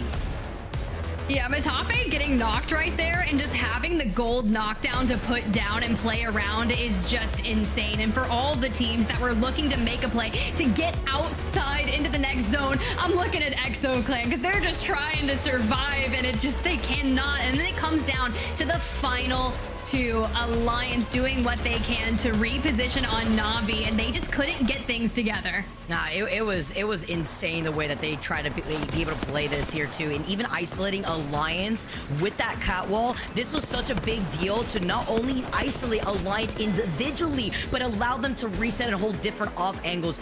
Beautiful dub there as we had a different winner for each of our games thus far, but could it 2 times be a charm here if we get to see Navi come through for game number 5 as we move back over to World's Edge? Oof. All right, the first World's Edge for me on the day. You said it. They pulled out of Lava Fissure for a nice rotate over towards Monument. My only question is, where is the second World's Edge zone going to pull? This time it's relatively central, and honestly, dare I say we get something in the north yet again? No, you can't speak that blasphemy up into the air, can we? Maybe with these circles diversities that we've been witnessing so far, I would love to see that play out. I also love to see that Navi aren't going to try to be cheeky and isolate a member of Aurora again like we saw in the last game. Instead, it worked one time. They're going to be able to get the survey beacon here, plan their next move, because it's about sending a message, Tiff. And with Aurora knowing what happened in the last game, look, it's not one member. They got 2 over there by Trials. They have a literal watchman to make sure that the Secret Service can cover Aurora while they are able to get the gold knockdown that they want from Trials. Yeah, they really want to throw it onto Lifeline, who essentially Kazakh has stepped in to play Lifeline for Aurora. Now, mind you, this is a fairly recent transition, and people were like, okay, Kazakh, well, where's he coming from? Formerly Players, formerly Red Dragon, and played a lot of Bangalore in his time over there. So if you're immediately getting slot into Lifeline, who historically we had Hardeki on, it's going to be a change of pace. And for now, we just want to get those reps in and rotating out of Skywest to get the utility for Lifeline. Should be solid on World's Edge. For Nessy, though, Vicky, they have had so many trials, and the majority of the trials they've faced today has been just trying to survive throughout the first ring. It's been very difficult to see how Nessy just keep getting isolated and called out individually rather than some of these team fights being a clean 3v3, and that's what's been really hindering Nessy as they now make that rotate through the zip line on the north side of Geyser. Maybe you looking to see if they can rotate through Overlook, which there is a ring console there, but also over to the south side, it hasn't stopped here. 9 Lives looking to take this fight versus Rats while they have the height. It's very true. 9 Lives. They land here at launch site. Thorfinn goes down immediately, but Vice full sends, looks for the no scope, doesn't get it, and Hanzo from the high ground is left to try and clutch things up and keep the dream alive. We reposition on inside, trying to use this door, gets chased, but just a few more shield cells. It's costing us well-needed time. We know that the remaining player is working on healing as well, and I think trying to segue through with the Arc Star, with the frag grenade, is everything that we can potentially do. But the Bolt, no ammo, has to switch to the Hemlock. You know you could win this. We just got to get an angle. But it's a standoff for now. Oh, I'm at the edge of my seat. He's gonna heal right in front of him. Bam! Open up the door. I got something to say. Rats get eliminated. Beautiful patience from Jay Hanzo. Look at his health. He was 1 pixel. He was 1 pixel. That was such a crazy fight between them both. You know, if Hanzo goes to pull that shield cell, the same thing happens to him, just in the reverse effect. So played exceptionally well. Those are the moments where your heartbeat just starts like thudding and you're just like, oh my God, I just have to clutch this up. Well, they're going to get that reset. And for stay healthy, you know, the mother load already down. We dropped the Jenny on the low ground. And now we have to think of how are we going to get to the team above us.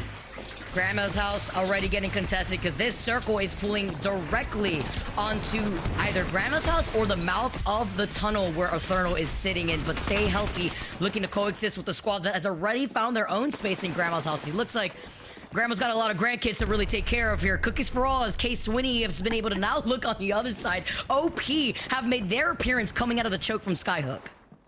Yeah, we heard from K-Swinny at the top of the show in that interview. He's very happy with the roster that they're playing, getting reunited again with Slayers and bringing in Fuda. My only thing is there's likely going to be many teams looking for a third party. And speaking of that, well, Thorfinn down again. This time you can see Zidane gets traded out from Hanzo, and it's breaking out into an all-out brawl in the gas, but Nine Lives cannot hold on this time. It's going to be FA Kids to show up and show out. Now, granted, they've been getting a lot of eliminations throughout our series here at match day number 8, but what I haven't seen for them is enough of those placement points to really throw themselves up to the top of the leaderboard. You have to have that pop-off opportunity here, especially going on to game number 5, where a lot of our teams have already seen where they're settled in, especially if you're also Group A right now. Tournament lives on the line here as Alliance make their appearance on the other side of the tracks. Already 4 teams have found themselves in the middle of this circle, while DMS now approach from the north side of the tracks. You can expect other squads like GoNext that like to take their time from the edge of the circle, exiting out of Monument, and Na'Vi looking to continue their terror after the end of last game, taking the dub over FaZe Clan in that team fight.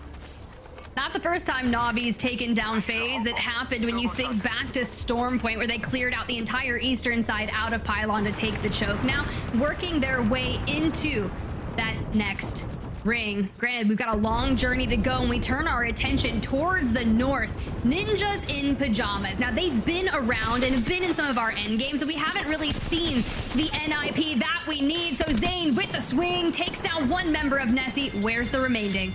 Where are you at? Where are you at? Ninjas in Pyjamas looking to get another head here. 16 squads left, but with this fight over on the northeast side of Climatizer, they have to worry about maybe a third party coming in, with Apex Warlords looking to involve themselves right behind NIP.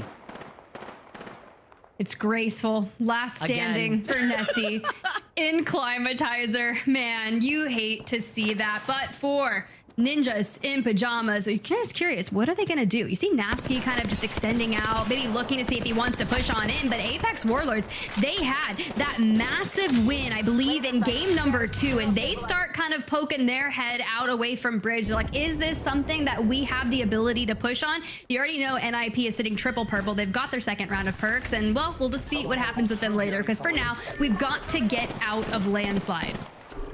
73 Esports looking to chase down after another team here. They were able to get the knock originally onto Henchman, which is huge here for them to cover this side of the zone. And this is also an isolated fight. Nobody else around. Aurora's on the north side of Countdown, and they're the closest team to this fight. And it looks like Kinda is going to be able to back away. The evac tower has been called in from 73 Esports because they are not letting them reset. That's an aggressive push, and you love to see it. You talk about everything that we've been seeing that's been quite wicked. Well, Bizarre, Adam on the move here to take down Kinda if they can. Scans come through to give them information. We're going in through different doors here for the pinch. Now, we just gotta find Kinda. We know Kinda is insane and a fragger, but there's only so much you can do when 3 swarm straight to you. Only so much here. After taking the dub last game, now you find yourself back in the lobby here in 16th. NIP, Ampy, the last one alive, doesn't even have his shield. He gets taken out, and the immediate turnaround for Apex Warlords with ALGS being the MVP. Look, ALGS is just out here putting himself in such insane positions to allow that. Now, granted, we don't really see too many horizons in our lobby, or better yet, in Split 2.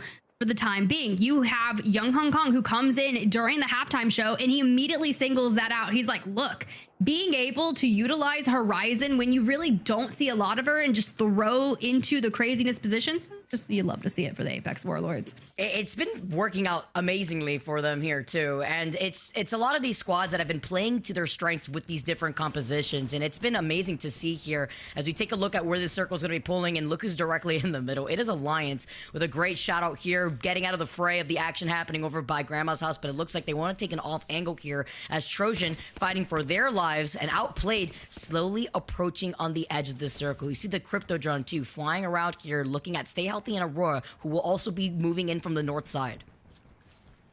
I'm still trying to find more information about him, to be fair. Played in the Pro League qualifiers on TSM Phoenix back with Sabs and Kyrie, so still looking to make a name and has been grinding. Very interesting to see. Now we've got this big drawn out fight you were mentioning over here at Grandma's house. Now you see the big exterior fences, so at least we're looking to up Grandma's house in value. Sometimes you just install a fence, it's fine. You have to, especially here with the way that the housing market has got to be. Got to bring up that value with those Watson fences, and you get to see who's playing King of the Hill for Apex Warlords, because they were also able to get the res, the reset, and it looks like they're still out for blood with the team being on the outskirts of Survey. It's going to be Ethernal that they're right behind, but they have missed Graceful. The solo that was Nessy is currently right behind Apex Warlords.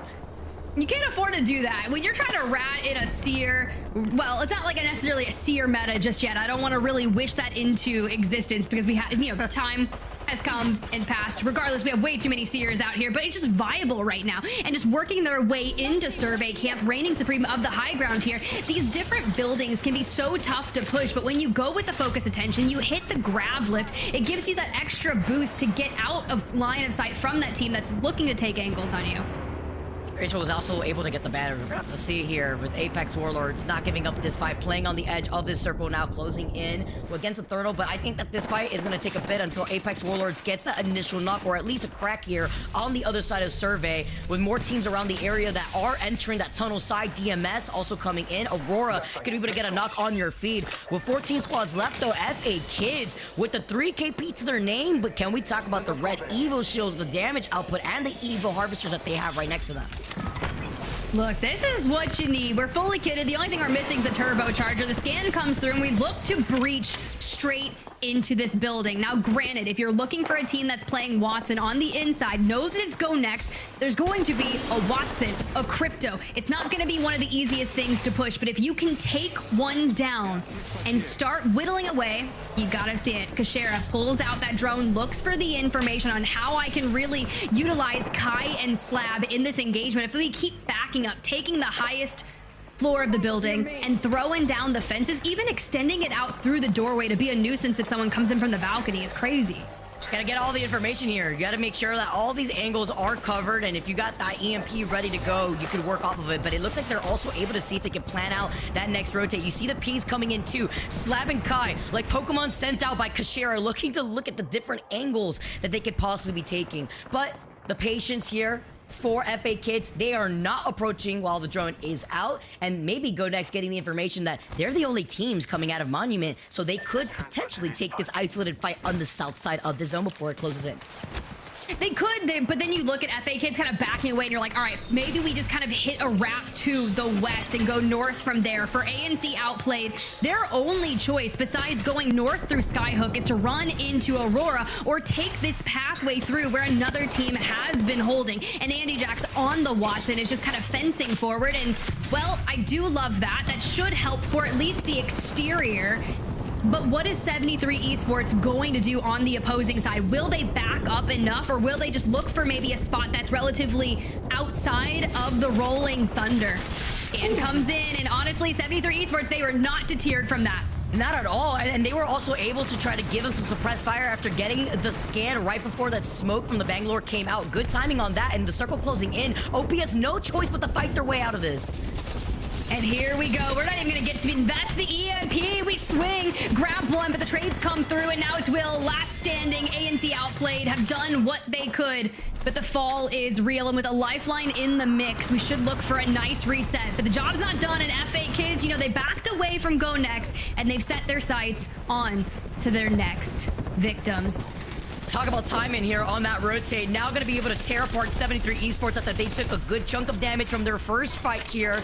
DMS get eliminated in your feeds. FA Kids closing in the gap. Now cleaning up the scraps from 73 Esports. Now they are going to be the ones to hold out this entire choke. Exit out of the skyhooked side and GoNext. They haven't moved from their building. They are not counter-rotating FA Kids. Instead, now FA Kids will be able to have height as well as line of sight of GoNext once they start moving in. This is going to be really nice because they can play those rocks so long as GoNext Esports doesn't send the south, and they're already looking to move on over. And I'm nervous for them. So FA Kids, they just need to stay hold on that. But for Kashera, Slab, Kai, how are we going to approach this? Let's jump into it. Listen in. So I'm trying to play safety. Yeah, I'm getting shot from top just now. Stay healthy for now. Just stay healthy for now. Team on top has to move. I need to pop a bet. I have 2 bets. I have 2 as well. We just have to, when we're climbing up, like that team on the left is not gonna int us. It's just gonna queue and like throw shit with fuse, okay? I'm moving to Cash. Yeah. We Yeah, just maybe as go well. stop step by step, okay? Step by step, and we wait for the teams on top to just start fully fighting it. Because they can get angles on us, the team on top, if we go too early. Yeah. Want me to bangle to right? We'll just check if there's any fucking opportunities to... Yeah, the team on the left just has the entire space. Just go slow. Wait, they knocked one on the right. With scouts. Yeah. Move closer to here. Now. Stay here. Stay here. Stay here. Stay here. Border to the back. I'm gonna EMP them. We have 1 smoke now. Okay. Okay, they destroyed it. Just Do I bang out? move slowly. Move slowly. Keep I'm moving. bang Keep outing. moving. Keep Actually, moving. no. Above us, close left, blue We container. just go here. Agenda on us. Yeah. This is... On there, Watson! Watson! One shot, Watson! I knocked I'm stunned, bro. They have wallhack. Play slow, guys, play slow. I knocked one below you, right here, in this corner. I'm batting. In the middle of the fuse ult. Like... Fuse I knocked this opening on the guy, first this guy. Where's They're it? picking you guys.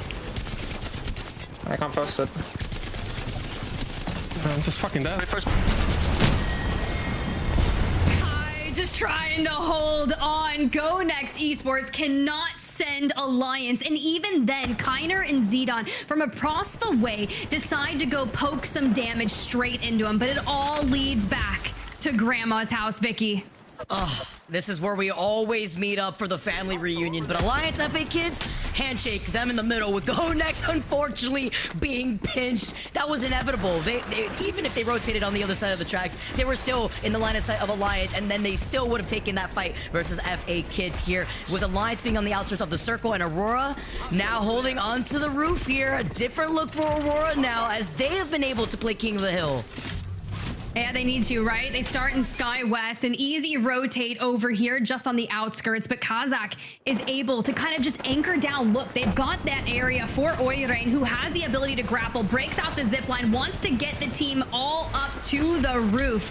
You love to see that. Now we just need to defend that zip, make sure no one else pops up on there. All is well for the time being. Has 5 eliminations into the final 5. Now the biggest question I have is how is Alliance going to get from that side to the opposing side of the train tracks effect? Hack is still working their way closer and closer. Now Unlucky joins them. They got a couple fences to get through, but so far they've done it relatively undetected. The comms must be crazy right now for Alliance, because Unlucky still has the blue Evo. They literally have to make sure that they suppress 2 teams at the same time. They're looking at FA Kids who are holding a split angle, one on the high ground by the rock that is to the southwestern side of this southern circle, as well as also looking at EXO Clan who are looking at them through the garage door of Grandma's house. Not the garage door, and he's got the Kraber.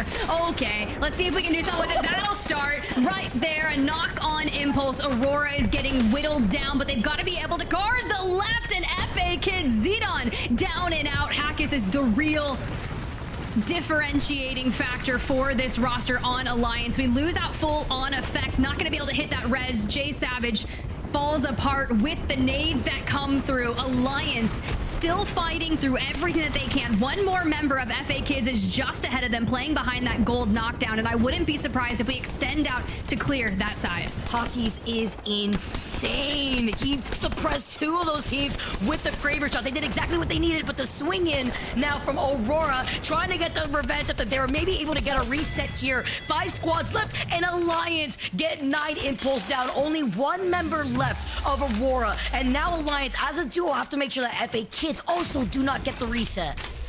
So you've got 2 members of FA Kids up. Aurora's down to a solo in terms of Kazakh, which is going to be your lifeline. Don't know if we have mobile respawns or if we were able to recover banners. Instead, we set our sights towards the left. Kiner gets his shields ripped off him, but makes his time away. But for now, we'll see if we can get Effect back into the lobby with just a few seconds to spare. Getting the rest here. Alliance do have a bunch of death boxes at their feet. The scan coming in from a Bloodhound by Grandma's house. FA Kids still alive. So is Aurora, looking like they're solos right now. And Trojan and EXO Clan are the big ones that they have to worry about. But these Kraber shots, Tiff, keep landing.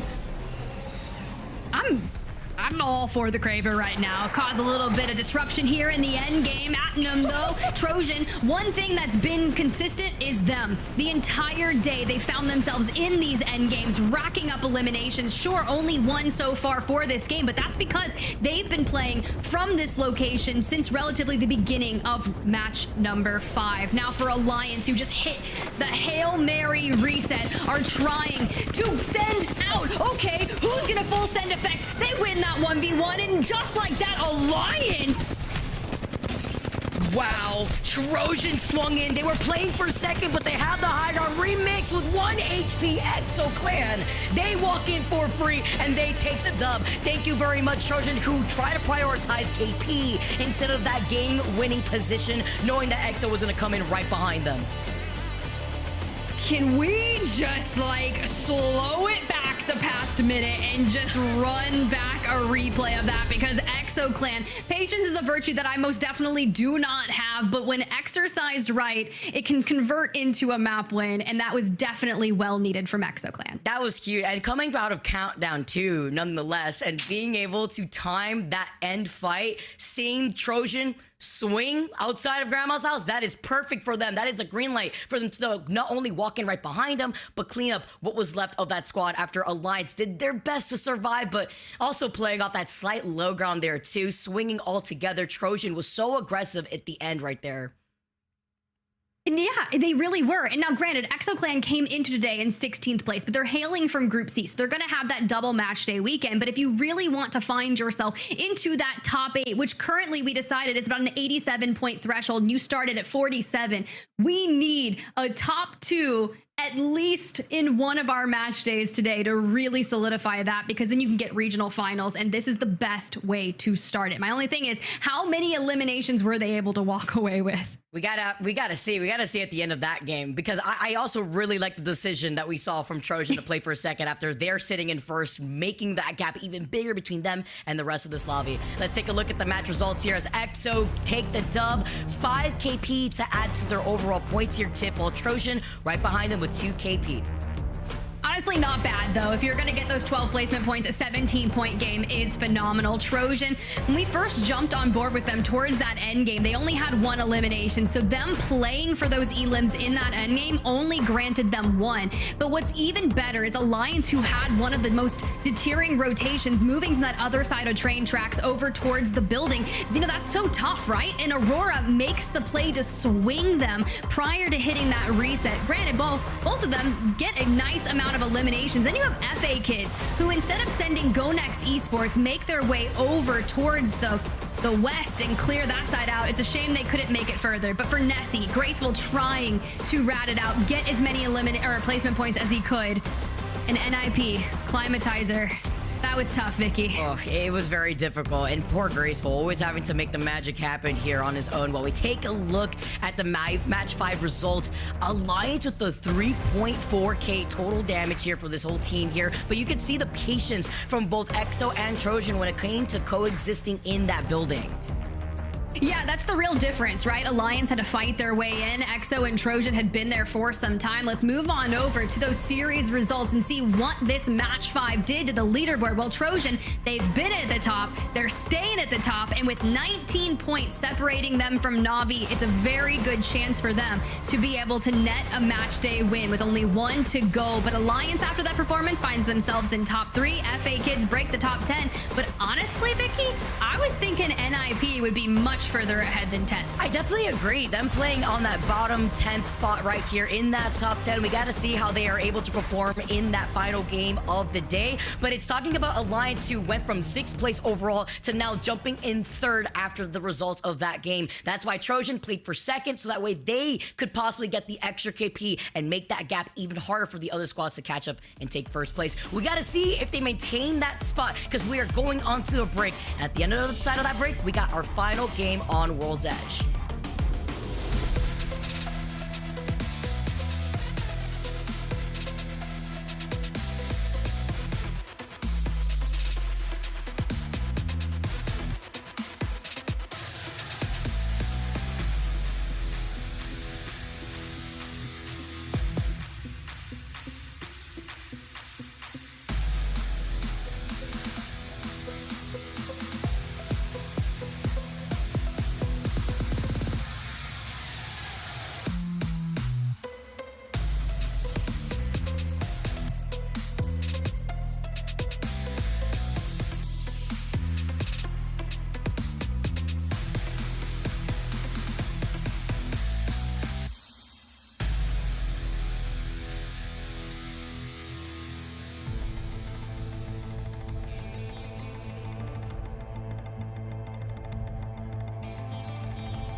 All right, Vicky, well, you said it. One more match for match day number 8 on EMEA. And honestly, is there anyone that's going to be able to unseat Trojan from that number 1 spot? We're gonna have to see, because they're building up the gap quick here, and that's exactly what we saw at the end of game number 5. But anything is possible, saying the explosive games that we've had thus far, with Navi coming in close 2nd. But talk about these huge plays from Alliance. Hockey's with this Kraber shot did so much. He prevented Aurora on the high ground from trying to look at them, as well as FA Kids, I believe, on the other side of this rock, while still maintaining an aggressive positioning from Alliance. Ooh, look, there's a lot of things I love about Apex Legends, and one of them is the Kraber. I will always be so amped for any type of Kraber shots. It just makes me feel like all the goods, and then you just do it to him right there, sends another shot. But for now, you see the Trojan push onto Alliance. They take one down, they take them all down, but it's EXO that I think gets granted some of those eliminations towards the end game as they swung to clear out the south. Now, Trojan, you think about where they were on the leaderboard when they came into today, 8th place overall, Vicky. That's the threshold. That's the line. You cannot feel comfortable there because you want to bolster that position knowing that you're from Group A. This is your last chance. Knowing what is on the line here, guys, FACEIT Watch is the official multi-view streaming platform for the ALGS. So if you want to see Trojan's journey right now in this final game, you want to hear what the team comms are sounding, make sure to follow the action, guys, with the link down below. And it's going to be absolutely crazy going into this final game on World's Edge, because even if they don't get that dub, even if they were able to clean up some KP, they denied some of that KP from EXO, who wrapped around Alliance in a pinch situation there for that final fight. And now, this is where Group A has to shine for their last ride. I love that all of our teams that are in such dire positions on the leaderboard are really stepping it up to try and solidify their fate. Try to hit Germany, try to at least get into the regional finals, where you never know what can happen. We saw 13 games in APAC North just, well, I guess this morning for me. I think it went like 7 hours and it ended at like 9 a.m. Eastern my time. Wig was just like, I I am going through it, but we love Apex. We love the legend comps that are over there. It was just wild. And you know what else we love, Vicky? We love a match number 6. Always to see where our squads are sitting in the overall standings right now, talking about what's at stake. Currently, Trojan are sitting in first with 68 points. Navi right behind them, 49 points, but it is how close it is, with Alliance being right behind them with a 1-point difference in third place with 48 points. So then that's when the gap kind of opens up between Alliance and Ethernal. So this has to be a pop-off game opportunity for the likes of Ethernal, GoNext, DMS, or even if Alliance comes through with an explosive game, dethroning Trojan after an insane match day for them. It's kind of wild that Navi, after having a 32-point game, has not found themselves closer to Trojan. Now, Trojan did kick things off in match number 1 with a 23-point victory and have been relatively consistent throughout it. But for now, it all does boil down to another game. Can Navi rotate from Lava Fissure? Okay, well, yeah, they easily can. We've already seen a monument ending towards the eastern side, Vicky. It's looking like, I'm trying to think of the quadrants. Like, I'm trying to be fair here. You know, like we saw, did we get a south side one just yet? I can't even remember. No. Nope. No, we went 2 north and 1 mid. Yep. It needs to pull south, but there's not a lot of playable space over there. Technically, it's been like neighboring, where it's like we had the north train tracks of Monument see that final circle with an insane game from Navi, and then we saw the last final circle being on top of Grandma's house, where we currently see a survey beacon. Now, looking at where this circle could shift, you see Stay Healthy and EXO fighting for landside, because there is also a circle beacon right there, or rather a survey beacon for them to play off of, and it is gonna get congested very fast with the squads coming in from the south. Alliance also have that free Evo Harvester that is to the right of these train tracks, so we get to see them maybe make an appearance for not just a third party, but even a fourth party. Well, for Stay Healthy, who are already here in landslide, you are going to have such a tough journey through it. Yes, you get that second ring console information, so you know where it's going, and you know it's going straight towards you. So all the teams are going to be looking to find positions in landslide, because there's not a lot of spaces that are comfy to play. You've got the tunnels between 2 and out on that south and eastern side, and then the north is all that open land where ANC Outplayed is just like, okay, I don't feel comfortable here outside of Harvester. Not with the amount of teams now rotating here. Outplayed sees 73 Esports and say, all right, we could just wrap around with the original plan. Instead of approaching from the east choke of landslide, or rather the west choke of landslide, we will now be able to approach from the low ground through the tunnel and look into what we could have here with the other squads fighting over to the north side between GoNext and Stay Healthy. But they still have to keep a look at their 6, because 73 Esports, they're approaching, they're looking to take an off angle, and with that scan, they immediately try to show their presence. Oh, okay, here comes the nade spams. Definitely check every weird angle, because you know how many Pathfinders in the lobby, and they're just like 1 grapple away from taking you by storm. Adam, though, gets caught out on the overextension, has to remain back. Now it's going to be about 8 seconds before he can get back in the fight, but Andy Jax, Shex, Will, they all push in. They try to capitalize on it, but Shex falls, and now Andy Jax with the hip fire to get the trades through. It's just 1 more member. The push comes in, and can we hit the hip fires? It's a 1v1 here around the truck. Oh, and they get it from the high ground. 73 Esports get eliminated and Outplayed, who were getting chased with Andy Jax on the turnaround, and now the reset. They get the res, and they get to get the extra loot at their feet, and they are clear for now because no other team is within the vicinity. But the same cannot be said about Skyhook, as Aurora take this fight versus Ethernal, as Ethernal take the high ground thanks to that evac tower also next to them. Yo, I thought in that last fight you were about to say get outplayed from ANC Outplayed, but it's fine. We're gonna zip alongside, maybe get back towards where Countdown is. I think that's smart for Ethernal, because yes, you push the top of the building, but Aurora was already disengaging, so it's not really going to be in your best interest to keep pursuing this when we can really focus on getting that information, getting into the next zone. But for DMS, right, they won a match earlier on Storm Point at Stormcatcher, and would love to see them double down. They found themselves just on the outskirts of a top 5 finish for this match day. Sitting in 6 overall here with 34 total points. The only Cossack we've seen in this lobby as a slide down Looking at what's happening right behind them here with Apex Warlords still trying to gatekeep them as they have more of a circle advantage playing on the edge, but it's just a matter of time before teams like Ethernal now like to show their face, because there is a survey beacon once again on that northern building close to Apex Warlords. The fighting though, as the exhibit has been called in for Atlas to see this other squad making sure that they have the space to work off of while playing inside this building. Monument's about to get real disgusting right now because we know it's not pulling to this side, but there's like 5 to 6 teams that are over here, and Zuni just hits the PK at the long distance shot, which connects for obviously not 9, because why would we pull 9s from that distance? Only me, right? Just a 44, and tries to double down with the flatty. Let's see what we can do. Gets caught out from the back though, just needs to stay up, retreats to the second floor, lets the teammates do what they can. For now, Nessy, graceful noises is good. They're all trying to make a showing here and win a fight.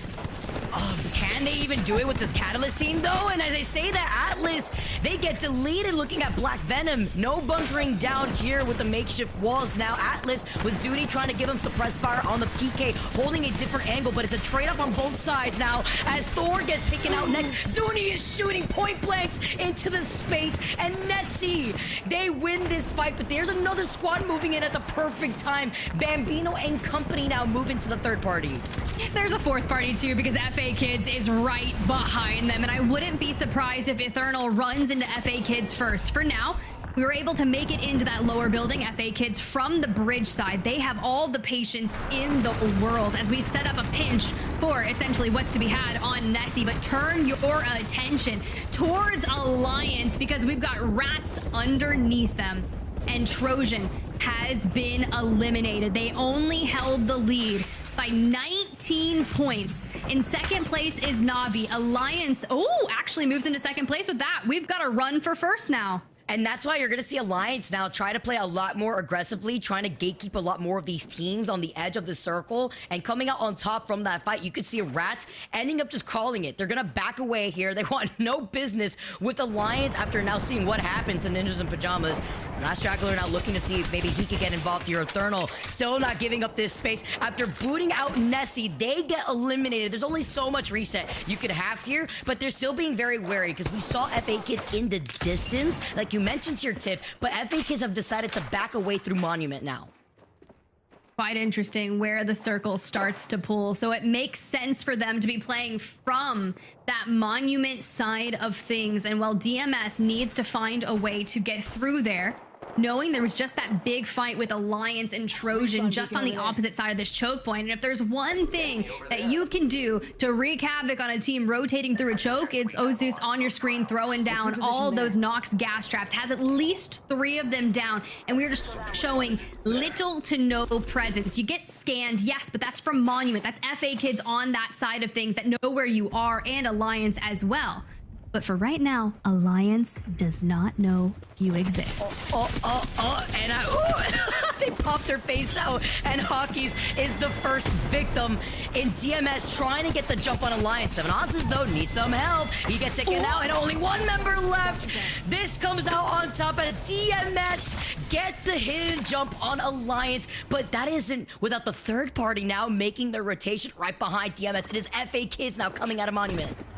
They hit that survey beacon. They knew there was going to be some action, and well, they've got something to say about it. But since DMS was able to take that fight on Alliance by showing little to no presence and deciding to not use a lot of their abilities, they'll actually have them in stow for this engagement. However, Presses does not have the zipline in play. We grapple on back, really want to utilize that G7 scout at the mid-range, and honestly, disengaging FA Kids, if they're going to do what they need to do, they're not pushing this far south. We know that circle is going on over towards that Monument side, but this could be really unfortunate for NIP trying to hit a res here on Zane. And right in the lovely line of sight of DMS, who are looking to get another KP from Ninjas in Pyjamas potentially here if they could place themselves in the right spot, because we know that Pathfinder, he juggles through zip lines like it's no tomorrow. Like, he's the MVP in the circus, and he was already able to get that zipline scanning that care pack. So before they make this rotate, they could get a quicker rotate with the zip, seeing where Ninjas Pyjamas want to maybe try to curl right behind them in this circle,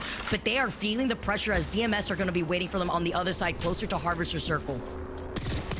So if they roll in through this, we know there's going to be a team in Harvester. We throw down the evac and look for some high ground around and out of this choke point. They're already scouting forward to see where we can go. 3 eliminations thus far for this squad, all from Alliance. But can we make a play from the Harvester side of things? So far, so good.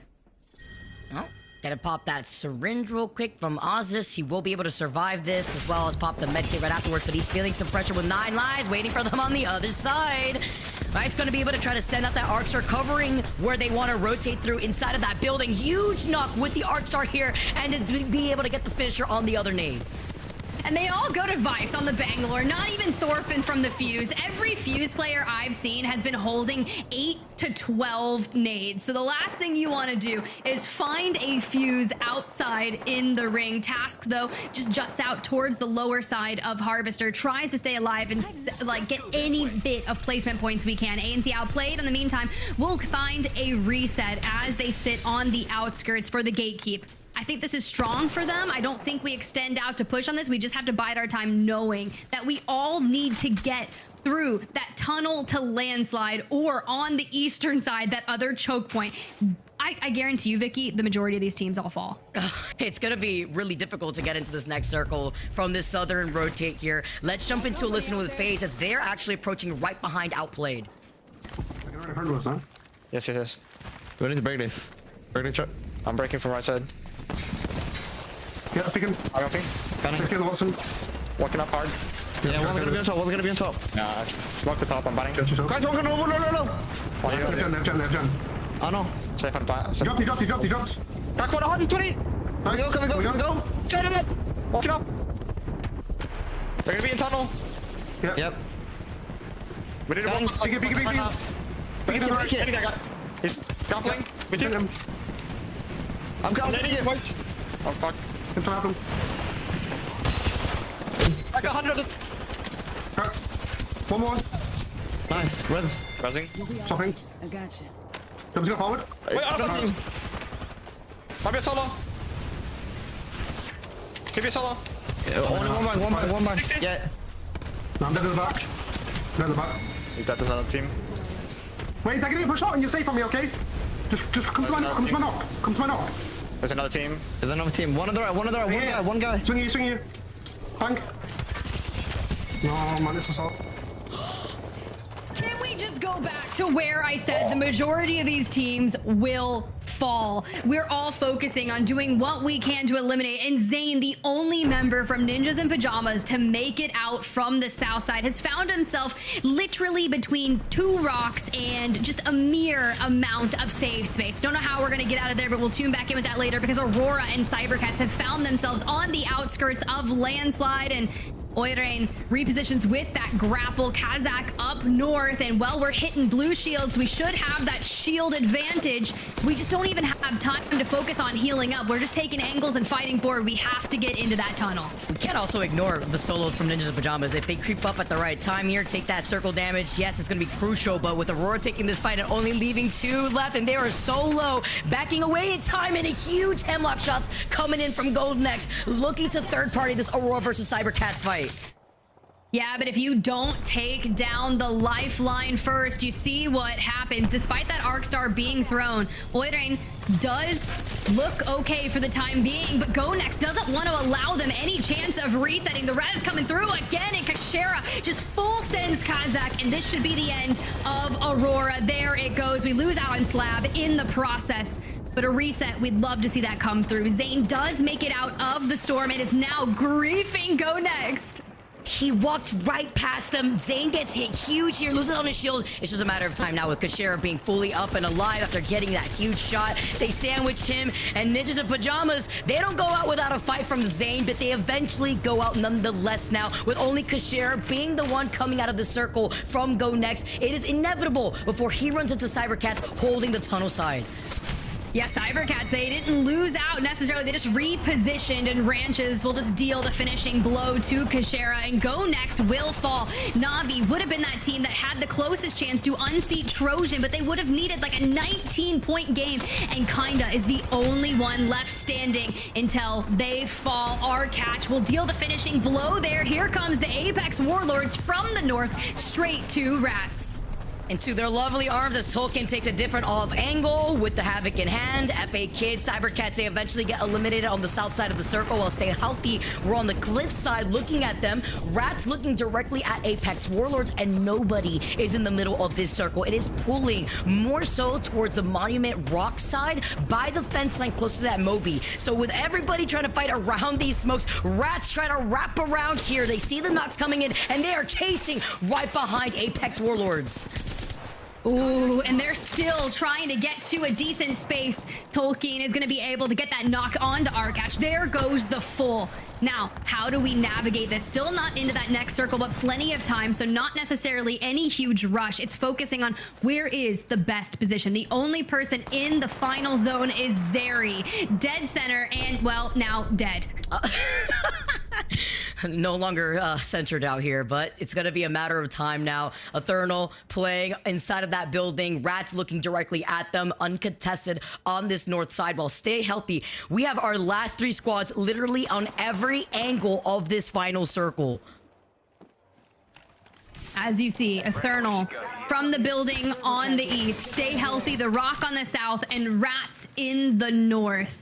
Stay Healthy would be nice to have maybe a couple more eliminations to bolster alongside a 12-point placement point win. But see if we can piece apart Rats in the meantime. You get the opening knock onto Mania, which honestly, they may be able to reset unless Stay Healthy swings this. Now, if Stay Healthy swings this, then it's going to open the door for Ethernal to push on in. See if they can play it out, playing off this high ground here. Remember, this is the game-winning position that we've already seen so many teams take control of. Going back to our previous game with Na'Vi, getting this res now here on that slight low ground. Ethernal looking at both Rats and Stay Healthy that have height. Again, Stay Healthy have the game-winning spot, but can Ethernal pinch them together with Rats? I don't know, man, but they're getting knuckle clustered for days from Stay Healthy. That is one of the most annoying abilities, and here they go. Ethernal v Rats on this side, and you know that means Stay Healthy is going to be privy to that third party and will inevitably win this if everything goes right. Micey, just 1 HP left, goes down. Bambino, the only one from Ethernal, trying to stave off anything we can, and Mania, we just need a Stay Healthy cleanup, and this should be a match win for Stay Healthy. For free, Stay Healthy.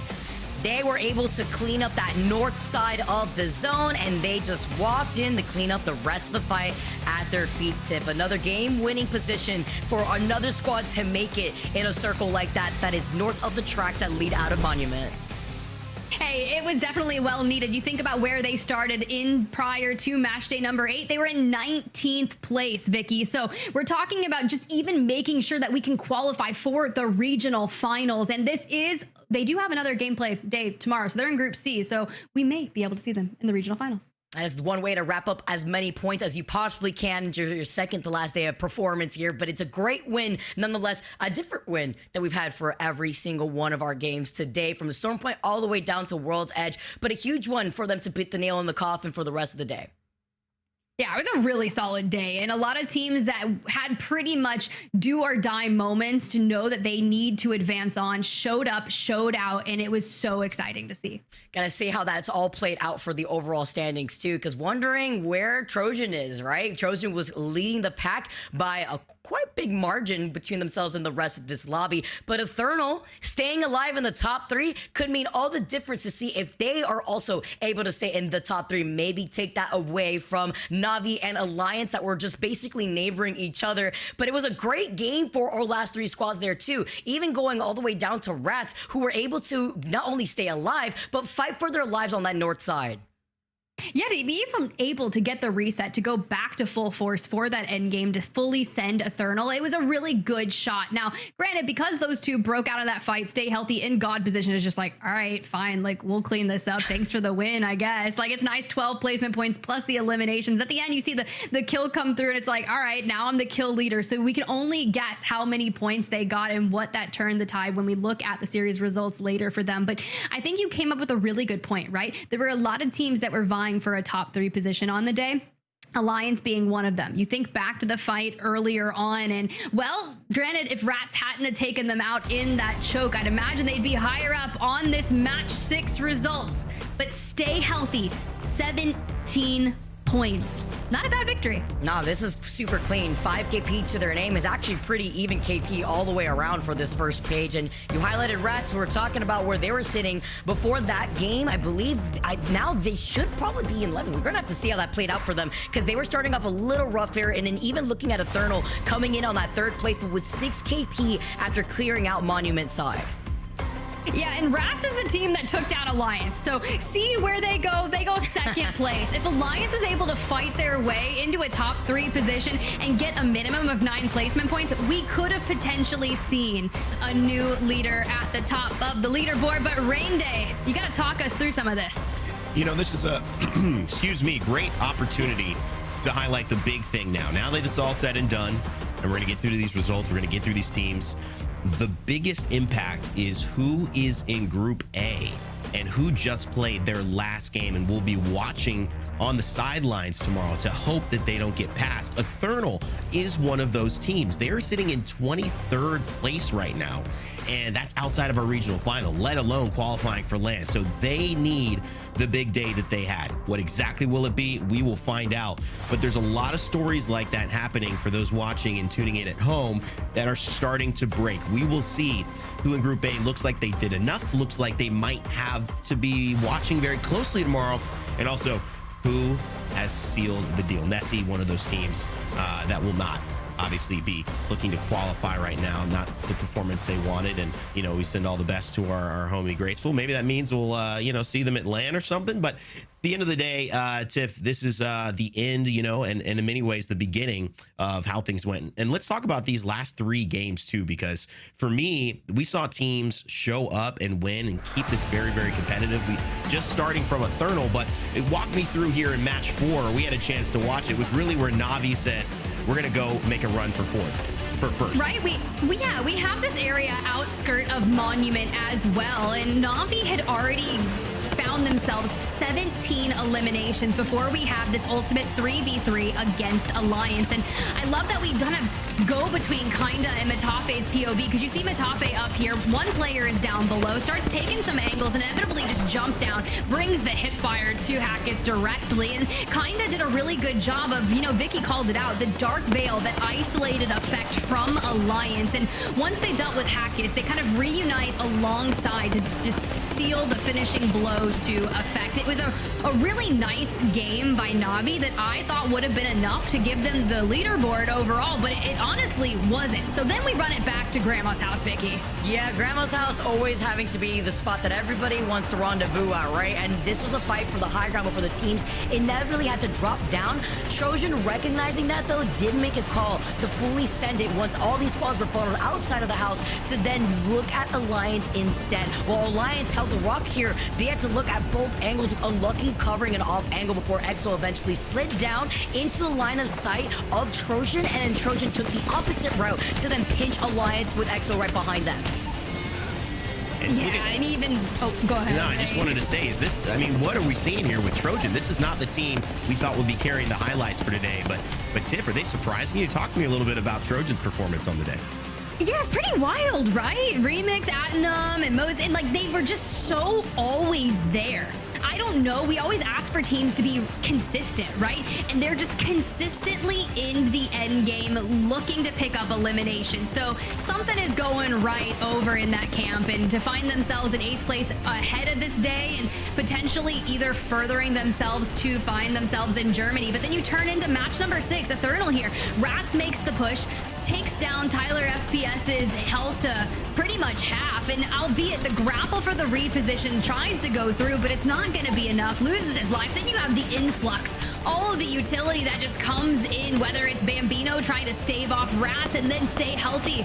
The cleanup crew for the day to take that win. Well, stay healthy on top in that game. And on top of the leaderboards, we see Trojan take their first match day win of the split. From 6 points starting out in their very first introduction in Split 2 on June 1st, now to 25 they'll be adding. And for a team sitting in 8th place, that's amazing. That's going to give them that cushion and probably, guys, I mean, put them in a position to maybe qualify for LAN, even, you know, with just a decent performance in the regional final. Ethernal also do huge work. They'll earn 21 points from this 2nd place victory. Vicky, and that can't be understated enough. They're out of regional finals right now. This could be the thing that puts them in.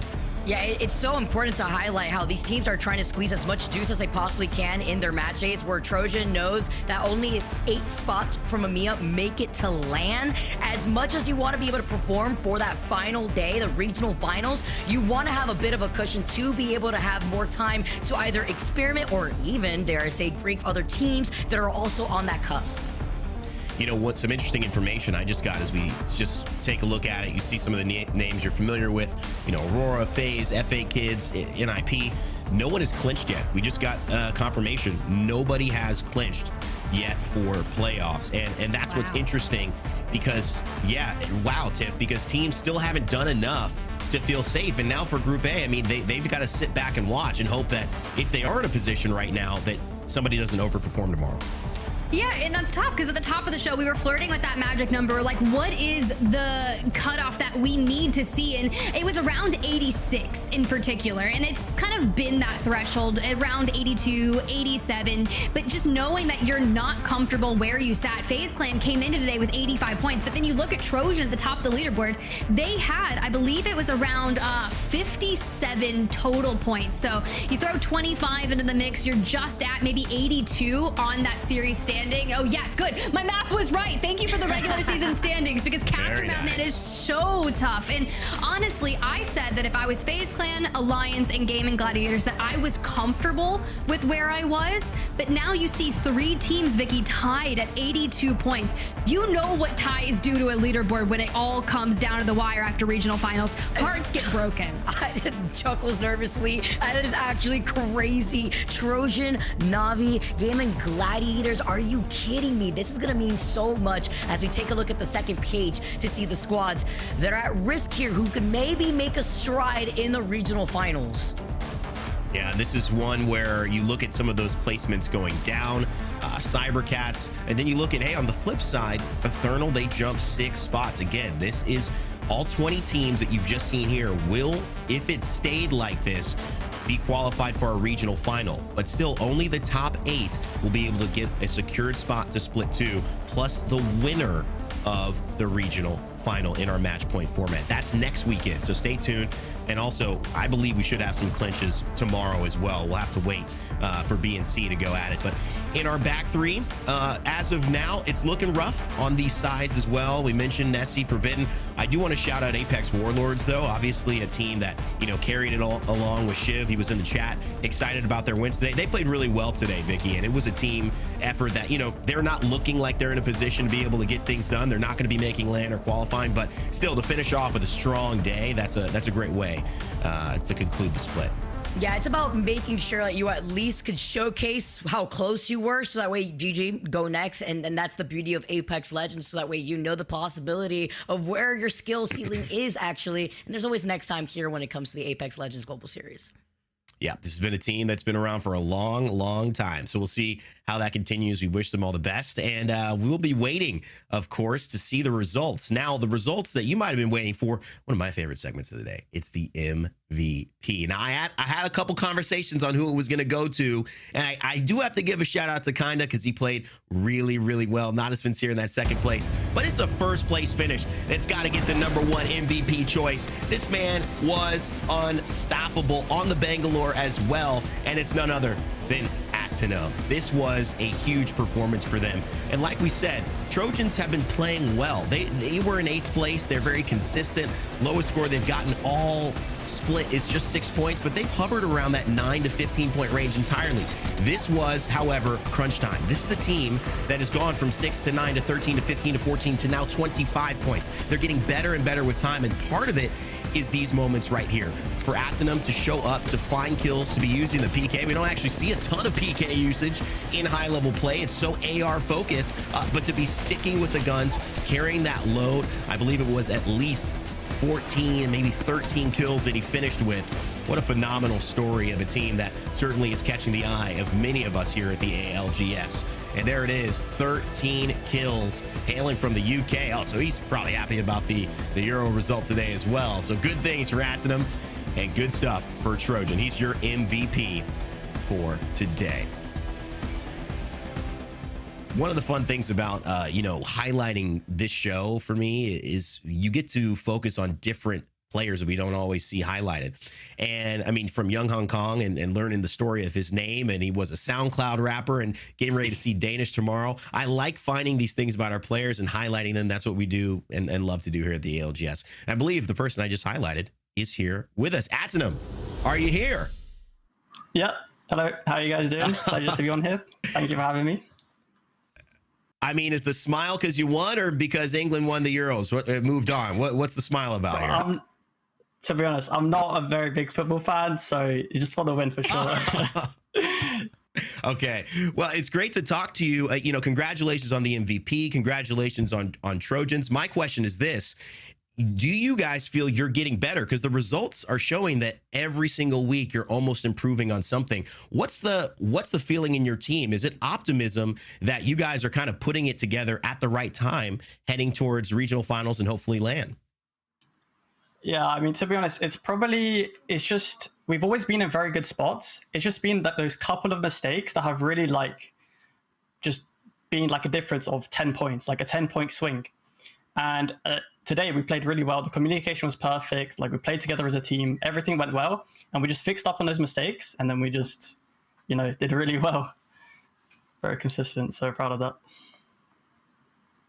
Yeah, no, you guys did absolutely amazing. And once again, congratulations. I mean, you had a chokehold on the leaderboard going into the last game. And even though you guys did fall a little early, I was nervous, but I was like, I don't think anyone is going to catch them. So big congratulations. But I do have a question, right? Because you guys are kind of newer in the competitive scene in terms of ALGS. I need some history about you in general. Like, I need to know more and like what your goals are for if you do go on to split 2 playoffs in Germany. Oh, I mean, the goal definitely is to make the LAN final, because that's always been my dream. My dream is always to be playing at LAN and seeing us do we're doing really well in Pro League right now, and I think we have a good chance to make it to LAN. So that's the goal. And I've been playing. This is my first time in Pro League, so I'm really happy for the results that we're doing right now. I've been playing in CC for a while, and I just found a team that I'm really, really happy to play with, and we've just been grinding, and I think we can make the final. I love that story. You guys came out of split 2 qualifiers. You highlighted it perfectly. I actually, want to ask you, for anybody else vying to get into an ALGS spot, to be able to iron out what they need to as a squad to figure out where that synergy is, do you have any words of advice for any aspiring players that also find themselves in the challenger circuit that want to be in a position that you and your squad Trojan are sitting in right now? Oh, I think the big difference from us was just the amount of work that we put in. We always play, my teammates, I'm the IGL, so I'm more focused on the macro and the IGLing part of our team. So I'm VOD reviewing all of these teams. I'm just watching VODs of how they rotate, how people move around together as a team. And they and my teammates, because they're controller fraggers, right? They just kill everyone that they see in their way, in game, right? They just shoot everything. They're always playing ranked, playing TDMs. And I think it's just the amount of work that you put in really has a correlation with how well you do. Well, it's always a great story to see progression, especially with a team. And I would encourage you guys, obviously, to stay together as much as you can. We see a lot of roster swaps. Sometimes that doesn't go well. It's great to see a story of progression on all levels for you guys. Since we don't, who knows when we're going to interview you again, I want to give you the floor. I mean, what do you want to say? What do you want people to know about you? And also, anything you want to shout out to friends or family or anyone who's watching, now's your chance. Floor is yours. I mean, I just want to thank everybody for watching and supporting me, my family. I get, before the games, I just get a couple of people saying good luck to me and saying that, I had on Twitter, I see hashtag Trojan win, right? The last time that we played, we were like almost there, but we didn't manage to close it out. But, even if when we do bad, I still get like messages saying, you guys got this. And I just want to thank everybody for supporting me. And it's really, really mean a lot to me. Well, Ethernal, it's been great. Trojan took the win. No horse needed this time around. You guys did it, just the three of you. So congratulations. Have a good one. And good luck on watching and hopefully making it to LAN. Yeah. Thank you so much, guys. Take care. Thank you. Bye. Take care. All right, Ethernal of Trojan. I mean, they've had a great season. This was just the cherry on top. 25 points puts them into third currently. Still got a game to play though, Tiff. But I feel like pretty comfortable they'll have a chance to be joining us at LAN, and that'll be fun. Yeah, of course. I mean, you do have to go through the regional finals, which could be anything that's, chaotic based off of what we saw in APAC North. But honestly, I think that's just APAC North in general. They were setting records and then they broke them, but still it is a gauntlet to behold. But honestly, just hearing from Ethernal, just the positive vibes that are radiating, you can just tell that he's in a really good space, not only on the leaderboard, also mentally, and it's definitely paying off. And just because last time I didn't tell you that this is your goodbye right now, any closing thoughts on the day and not a reaction to Ethernal, because this is it here. Oh, fair. No, the last time I left, I just stared awkwardly into the camera and I was like, is this it? No, regardless, EMEA, man, what a joy for match day number 8. I just want to give a huge shout out to all the players, everyone behind the scene. It was so much fun. And honestly, I'll see you guys next week. Vicky, great day. We're glad that you joined us, and still more Apex action to come. Professional ditto coming through. You already know I wouldn't miss it for the world, but it's also even better to see a region like EMEA really testing the waters with different compositions after an update. Yes, of course, we're still seeing the Bangalore. We still see a little sprinkle of the Bloodhound. Seer now making his way through. The Catalyst still obviously being utilized, but it's nice to see how the regional differences when it comes to the different legend compositions has really played a part into the individual strength of these teams. Well, it's great to see EMEA always giving us a great show, and you too as well, Tiff. Vicky, thank you so much. We'll see you soon, of course. And what does that mean? When will we see them soon? Well, North America, it's right around the corner. Just in a few hours, we will be having our classic ALGS back-to-back action. We start with EMEA, we finish with NA. All of these teams trying to go at it and secure their spot in the regional finals, and hopefully join Falcons as the only team in NA or EMEA who have found a clinch for the Split 2 playoffs in Mannheim, Germany, by the way.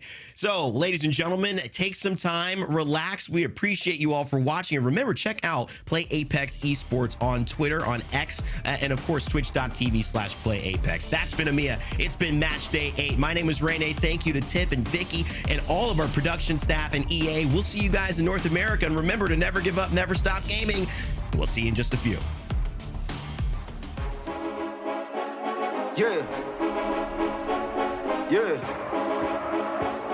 Yeah. Hall of Famer, how did you not know? Championship, about to win a Super Bowl. Fans in the stand, love it when I'm in the dome. Touchdown dance, celebrating cause I'm home. Cleats on my feet, running routes all day. Shotgun, Wildcat, I know all the play. Could've been a quarterback, just put me in the game. I was born a champion and I just want the reign. MVP, I'm the best on the list. You can join the team cause we headed to the ship. Hey, you looking at a champ. Hey, you looking at a champ. You looking at a champ. You looking at a champ. Hey, all I do is win. All I do is win. You looking at a champ and we going to the ship. We going to the ship. We going to the ship. Hey, all we do is win. You looking at a champ. You looking looking at a champ, hey, all I do is You're looking at a C-H-A-M-P. Every time I do it, make it look easy. Better be prepared when you come for me. Don't talk me to death, you know that stuff cheap. I go hard on the west, I go hard on the east. It don't really matter either way, I'ma eat. You know I do numbers, 1, 2, 3, count on me like work easy. I can do it in my sleep, I do not know defeat. Championship rings on my hand, go bling in games when I play. Good night, R.I.P. Ain't no OT. You are not a champ, boy, you don't wanna be. Looking at a champ, you looking at a champ. You looking at a champ, hey, all I do is win. All I do is win. You looking at a champ, and we going to the ship. We going to the ship. We going to the ship, hey, all we do is win. You looking at a champ. You looking at a champ, hey, all I do is win. Through with the arc star with the frag grenade is everything that we can potentially do, but the bolt, no, it has to switch to the hemlock. You know you could win this. We just got to get an angle. But it's a standoff for now. Oh, I'm at the edge of my seat. He's gonna heal right in front of him. Bam! Open up the door. I got something to say. Rats get eliminated. Beautiful patience from Jay Hanzo. Look at his health. He was 1 pixel